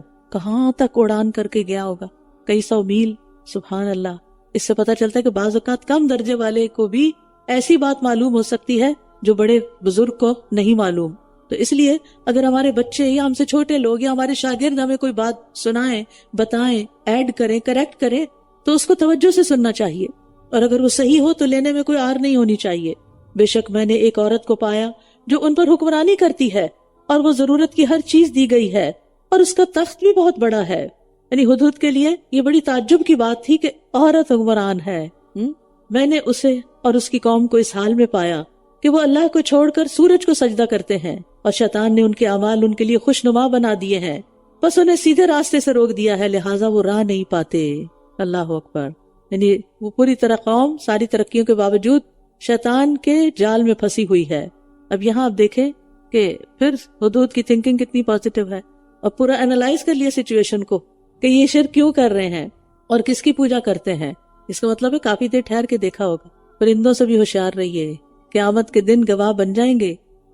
یہ کہ وہ اس اللہ کو سجدہ نہیں کرتے جو آسمانوں اور زمین سے ہر چھپی ہوئی چیز کو نکال لاتا ہے، اور جو کچھ تم چھپاتے ہو اور جو کچھ تم ظاہر کرتے ہو وہ سب جانتا ہے۔ اللہ لا الہ الا هو رب العرش العظیم، اللہ کے سوا کوئی معبود نہیں جو رب ہے عرش عظیم کا۔ سبحان اللہ۔ یہاں تک ہدہد کا کلام مکمل ہوا ہے۔ آپ کو معلوم ہے کہ ہدہد کو مارنے کی ممانعت ہے، اجازت نہیں۔ جی ہاں، ابن عباس کہتے ہیں کہ رسول اللہ صلی اللہ علیہ وسلم نے 4 جانوروں کو مار ڈالنے سے منع کیا ہے: چیونٹی، شہد کی مکھی، ہدہد اور لٹور۔ لٹور جو ہے یہ چڑیا سے ذرا سا بڑے موٹے سر والا سفید پیٹ والا پرندہ ہے۔ چیونٹی، یعنی یہاں تو الحمدللہ چیونٹیاں اس طرح نہیں ہوتی، لیکن جہاں گرم علاقے ہوتے ہیں وہاں پر کچن میں اور جہاں کہیں آٹا واٹا ہو تو چیونٹیاں آ جاتی، تو وہاں پر آپ مرچ یا نمک ڈال دیں تو چلی جائے گی، مارے نہیں، اسپرے نہیں کریں چیونٹیوں کو مارنے کے لیے، منع ہے۔ جب منع کیا گیا تو منع رہنا چاہیے۔ اور شہد کی مکھی کو کیوں نہ مارے؟ کیونکہ وہ شہد بنانے کی مہم پر ہوتی ہے، اللہ نے اس کو بھیجا ہوتا ہے، مکھیاں اڑانے کے لیے کئی طریقے ہوتے ہیں، لیکن مار کے مکھیاں شاید نہیں نکلتا. اور ہدہد نے تو اتنا بڑا کارنامہ کیا تھا، ایک پوری قوم کو مسلمان کر دیا اپنی خبر لا کر. اور ڈٹور کا مجھے نہیں معلوم کیا کمال ہے، لیکن بہرحال منع کیا گیا. اور پتا ہے تب بھی نہیں مارنا، نہیں پتا تب بھی نہیں مارنا، بس بتا دیا گیا سمعنا و اطعنا. اس نے کہا عنقریب ہم دیکھیں گے کہ تو نے سچ کہا یا تو جھوٹوں میں سے ہے. جی ہاں، خبر کی تصدیق کرنی چاہیے، لیڈر کا یہی کام ہوتا ہے. ہر سنی سنائی بات پر عمل نہیں کر لیتے، اس سے بعض اوقات فساد پھیل جاتا ہے، بعض خبریں غلط بھی ہوتی ہیں، لہٰذا ٹیسٹ کر رہے ہیں. اذهب بکتابی ھذا فالقہ الیہم، میرا یہ خط لے جاؤ، پھر اسے ان کی طرف ڈال دینا اور ان سے ہٹ جانا، پھر دیکھنا وہ کیا جواب دیتے ہیں. کیسے کیا بات کی ہوگی انہوں نے، اور خط لکھے اسے انہیں چونچ میں پکڑا یا پنجے میں پکڑا، اور پھر اڑا کیسے ہوگا ساتھ. نہیں، ایک مشکل مہم تھی اور نزدیک نہیں تھا، یمن کے علاقے میں تھا، ملکہ سبا کا تخت اور علاقہ، اور فلسطین اور یمن میں کتنا زیادہ فرق ہے، شاید 1500 کلومیٹر ہے. تو سلیمان علیہ السلام پرندوں سے خط رسانی کا کام بھی لے رہے ہیں، کمیونیکیشن کا ذریعہ ہے. قالت یا ایھا الملأ انی القی الی کتاب کریم، ملکہ بولی اے سردارو میری طرف ایک معزز خط ڈالا گیا ہے. ہدہد نے بھی جا کے ملکہ کے گود میں ڈالا. انہ من سلیمان و انہ بسم اللہ الرحمن الرحیم، بے شک وہ سلیمان کی طرف سے ہے اور وہ اللہ کے نام سے شروع ہوتا ہے جو بڑا مہربان نہایت رحم کرنے والا ہے. تو اس سے خط لکھنے کے کئی آداب معلوم ہو رہے ہیں. خط میں پہلے اپنا تعارف کرانا چاہیے. اب تو ای میل کے ذریعے مشکل نہیں رہی کیونکہ فوراً آئی ڈی پتہ چل جاتی، لیکن کچھ لوگوں کی آئی ڈی بھی بڑی عجیب ہوتی ہے، کچھ سمجھ نہیں آتا کہ یہ انسان بھی ہے یا جن ہے کوئی. تو آئی ڈی اپنے نام کی بنائیے تاکہ آپ کا تعارف ہو. ہمیں کسی سے ڈرنے اور چھپنے کی کیا ضرورت ہے. اور پھر خط کی ابتدا بسم اللہ سے، اور پھر مختصر، جامع، ٹو دا پوائنٹ. کچھ لوگ بات چھوٹی سی ہوتی، اتنی لمبی بات لکھ دیتے ہیں، میسج اتنی سی بات پوچھنی ہوتی ہے چند سیکنڈ کی، اور 10 منٹ کا میسج کیا ہوا ہوتا ہے. اب آڈیو نے تو اور مشکل کر دی ہے، پڑھنے میں تو انسان سکم تھرو کر لیتا ہے، لیکن آڈیو میسیجز ایک وبال بن گئے ہیں. اللہ بھلا کرے واٹس ایپ والوں کا، انہوں نے فاسٹ فارورڈ کر رکھا ہوا ہے، ڈبل سپیڈ بھی ہے. ہم سب کو مختصر بات کرنے کی عادت ڈالنی چاہیے، یہ بہت ضروری ہے. اگر مختصر بات نہ کرے تو پھر 2 گھنٹے میں سپارہ تو نہیں پورا ہوتا. اللہ تعالی علی واتونی مسلمین، یہ کہ تم میرے مقابلے میں سرکشی نہ کرو اور میرے پاس فرما بردار بن کر چلے آؤ. یعنی سلیمان علیہ السلام کا خط دراصل دین کی دعوت تھی، چند لفظوں میں دین کی دعوت دے دی، لمبی باتوں کی ضرورت بھی نہیں کہ کیوں مسلمان ہو جاؤ اور کیا ہے اور کیا فائدے ہوں گے اور کیا نقصان، نہیں، پہلے صرف دعوت، ایک میسج چھوڑیے. پہلے ہم یہی ایک بات کرنے سے تو ڈرتے ہیں کہ دوسرا مائنڈ نہ کر جائے. نبی صلی اللہ علیہ وسلم نے بھی خطوط کے ذریعے اسلام کی دعوت دی ہے. قالت یا ایھا الملأ افتونی فی امری، وہ کہنے لگی اے سردارو میرے اس معاملے میں مجھے مشورہ دو. اچھے لیڈر کی علامت ہوتی ہے کہ وہ مشورے سے چلتا ہے، تمام معاملے سے متعلق کنسرن لوگوں کو ساتھ لے کے چلتا ہے. میں کسی معاملے کا حتمی فیصلہ نہیں کرتی جب تک تم میرے پاس موجود نہ ہو. یہ اس کی سمجھداری اور دانش مندی تھی. اور یاد رکھیے مشورے کے بغیر کوئی حکومت، کوئی آرگنائزیشن کامیاب نہیں ہو سکتی. انہوں نے کہا ہم بڑی قوت والے اور سخت جنگجو ہیں اور فیصلے کا اختیار آپ کو ہے، تو دیکھ لیں آپ کیا حکم دیتی ہیں. کتنے اچھے درباری تھے، کتنے اچھے اس کے مددگار تھے کہ اپنی رائے بھی دے دی. ہم قوت والے ہیں، سخت جنگجو ہیں، اگر آپ لڑنے کو کہیں گے ہم لڑیں گے، لیکن فیصلے کا اختیار آپ کو ہے، آپ دیکھ لیں آپ ہمیں کیا حکم دیتی ہیں. اور ہونا بھی یہی چاہیے. مشورہ دینے والوں کو، لیڈر کو کنٹرول کرنے کی کوشش نہیں کرنی چاہیے. آپ اگر ہماری نہیں مانیں گے تو پھر خیر نہیں آپ کی. مشورہ لیا ہی کیوں تھا اگر ماننا نہیں تھا تو. اس سے پتہ چلتا ہے کہ ان کی حکومت کتنی اچھے طریقے پہ، یعنی اس کی آرگنائزیشن اور اس کا ڈسپلن اور سب طور طریقے، اور ویسے ادروائز کتنے اچھے تھے، بس شرک کی مصیبت میں مبتلا تھی. قالت ان الملوک اذا دخلوا قریۃ افسدوها، ایک اور دانش مندی کی بات.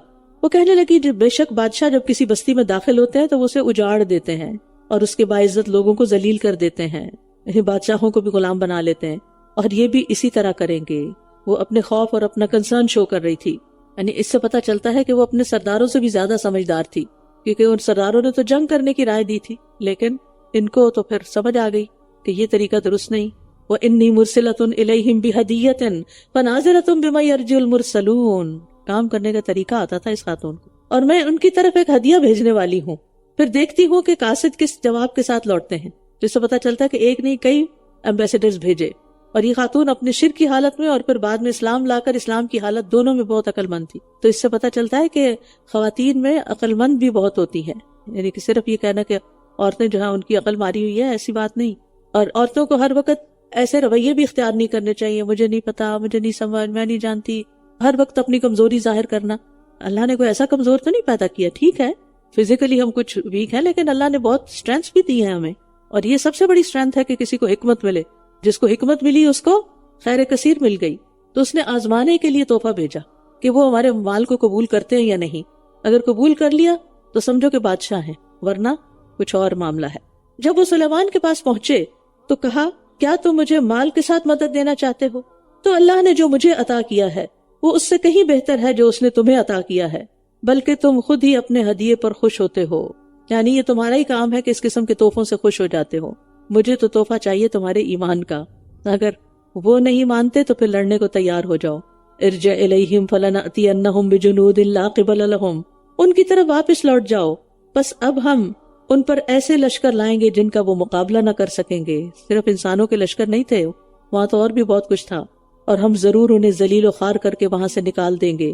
اس نے کہا اے سردارو، تم میں سے کون میرے پاس اس کا تخت لے کر آئے گا اس سے پہلے کہ وہ میرے پاس فرما بردار ہو کر آ جائیں؟ مقصد کیا تھا؟ تاکہ جب وہ آئیں تو وہ دیکھ کر پہچان جائے کہ یہ اللہ کا نبی ہے جس کا یہ معجزہ ہے کہ ہمارے پہنچنے سے پہلے ہمارا تخت پہنچا ہوا ہے یہاں، اور عقل کا بھی امتحان ہو جائے کہ پہچان کتنی ہے چیزوں کی، کیونکہ انسانوں کو پہچاننا، چیزوں کو پہچاننا، یہ عقل مند ہونے کی علامت ہوتی ہے کہ کون کیسا ہے۔ یہ نہیں کہ بدگمانی کرے انسان اور دوسروں کے بارے میں ججمنٹل ہو، لیکن معاملہ کرتے ہوئے بڑا فائدہ ہوتا ہے انسان کو جب دوسرے کی نفسیات سمجھ میں آ رہی ہوتی، اور یہ توجہ سے سمجھ میں آتی ہے، اور سمجھنے کی کوشش بھی کرنی چاہیے۔ جتنا زیادہ آپ دوسرے کو اچھی طرح سمجھیں گے اتنی ہی مس انڈرسٹینڈنگز کم ہوگی اور وقت کم ضائع ہوگا اور زندگی بڑی آسان ہو جائے گی۔ لیکن ہم دوسروں میں دلچسپی نہیں لیتے، بس ذرا سی حرکت کسی کی دیکھی اور اس سے بدگمان ہو گیا اور پھر اس سے کنارہ کش ہو گیا اور کولڈ رویہ اختیار کر لیا، حالانکہ اسی بندے کے اندر بے پناہ خیر بھی ہوتی ہے۔ اللہ کے بندو، اس کی اسٹرینتھ بھی پہچانو، کون ہے جو کمزوریوں سے پاک ہے، اور اس سے پھر ٹیم گرو کرتی ہے، پھر کام آسان ہوتے ہیں، قافلہ بڑا ہوتا ہے، زیادہ لوگ ساتھ چلتے ہیں، اور یہ حکمت اللہ سے مانگنی چاہیے۔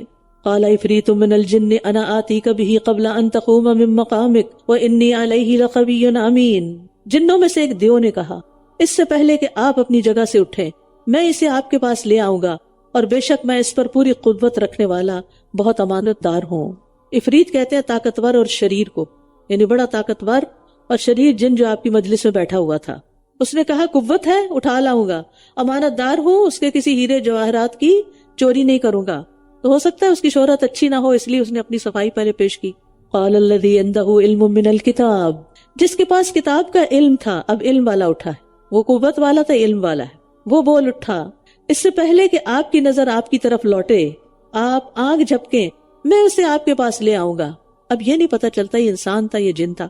پھر جب اس نے دیکھا کہ وہ تخت اس کے پاس رکھا ہوا ہے، اتنی دیر میں آ بھی گیا، کہنے لگا یہ میرے رب کا فضل ہے تاکہ وہ مجھے آزمائے کہ آیا میں شکر کرتا ہوں یا ناشکری کرتا ہوں، اور جس نے شکر کیا یقیناً وہ اپنے ہی لیے شکر کرتا ہے۔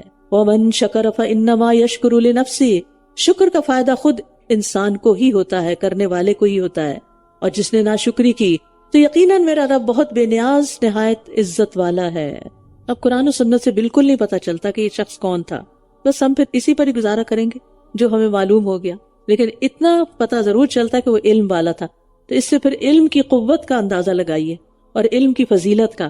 پتہ نہیں خواتین علم حاصل کرنے سے کیوں گھبراتی ہیں، اور جو ڈگریاں انہوں نے حاصل کی ہوتی ہیں وہ بھی بھلا چکی ہوتی ہیں۔ ان سے پوچھے کسی کتاب کا بھی نام کہ جو کسی یونیورسٹی میں پڑھی تھی انہوں نے، وہ بھی یاد نہیں ہوگا، نہیں بس جب سے شادی ہوئی ہے تو ہم نے قلم کاغذ سنبھال کے رکھ دیے۔ نہیں، بچوں کو پڑھی لکھی ماں نظر آئے گی تو ان کے اندر بھی کچھ پڑھنے لکھنے کا شوق پیدا، چلے بھلے دنیا کا پڑھنے کا نہیں بھی شوق تو دین کا علم تو حاصل کریں۔ انشاءاللہ رمضان کے بعد نئے کورسز آفر ہو رہے ہیں، آپ ضرور کسی نہ کسی میں رجسٹر کرائیے اپنے اوقات کو دیکھتے ہوئے، تاکہ آپ علم کی دنیا سے جڑ جائیں۔ یہ جگہ اللہ نے دی ہے علم سیکھنے اور سکھانے والوں کے لیے، تو شکر ادا کریں، شکر کریں گے تو اور ملے گا، اور سیکھیں۔ اگر سیکھ بھی چکے ہیں تو مزید دیکھیں کہ ابھی تک کیا نہیں سیکھا، اس میں اپنے آپ کو انرول کر لیں۔ قال نکروا لها عرشها ننظر اتهتدی ام تکون من الذین لا يهتدون، اس نے کہا اس کا تخت اس کے لیے انجان بنا دو، تھوڑی سی چینجز کر دو اس میں، ہم دیکھتے ہیں کہ آیا وہ راہ پا لیتی ہے یا ان میں سے ہو جاتی ہے جو راہ نہیں پاتے۔ جب وہ ملکہ بلقیس آ گئی تو اس سے کہا گیا کیا تیرا تخت بھی اسی طرح کا ہے؟ وہ بولی گویا کہ یہ وہی ہے، سمجھدار خاتون تھی، پاس ہو گئی۔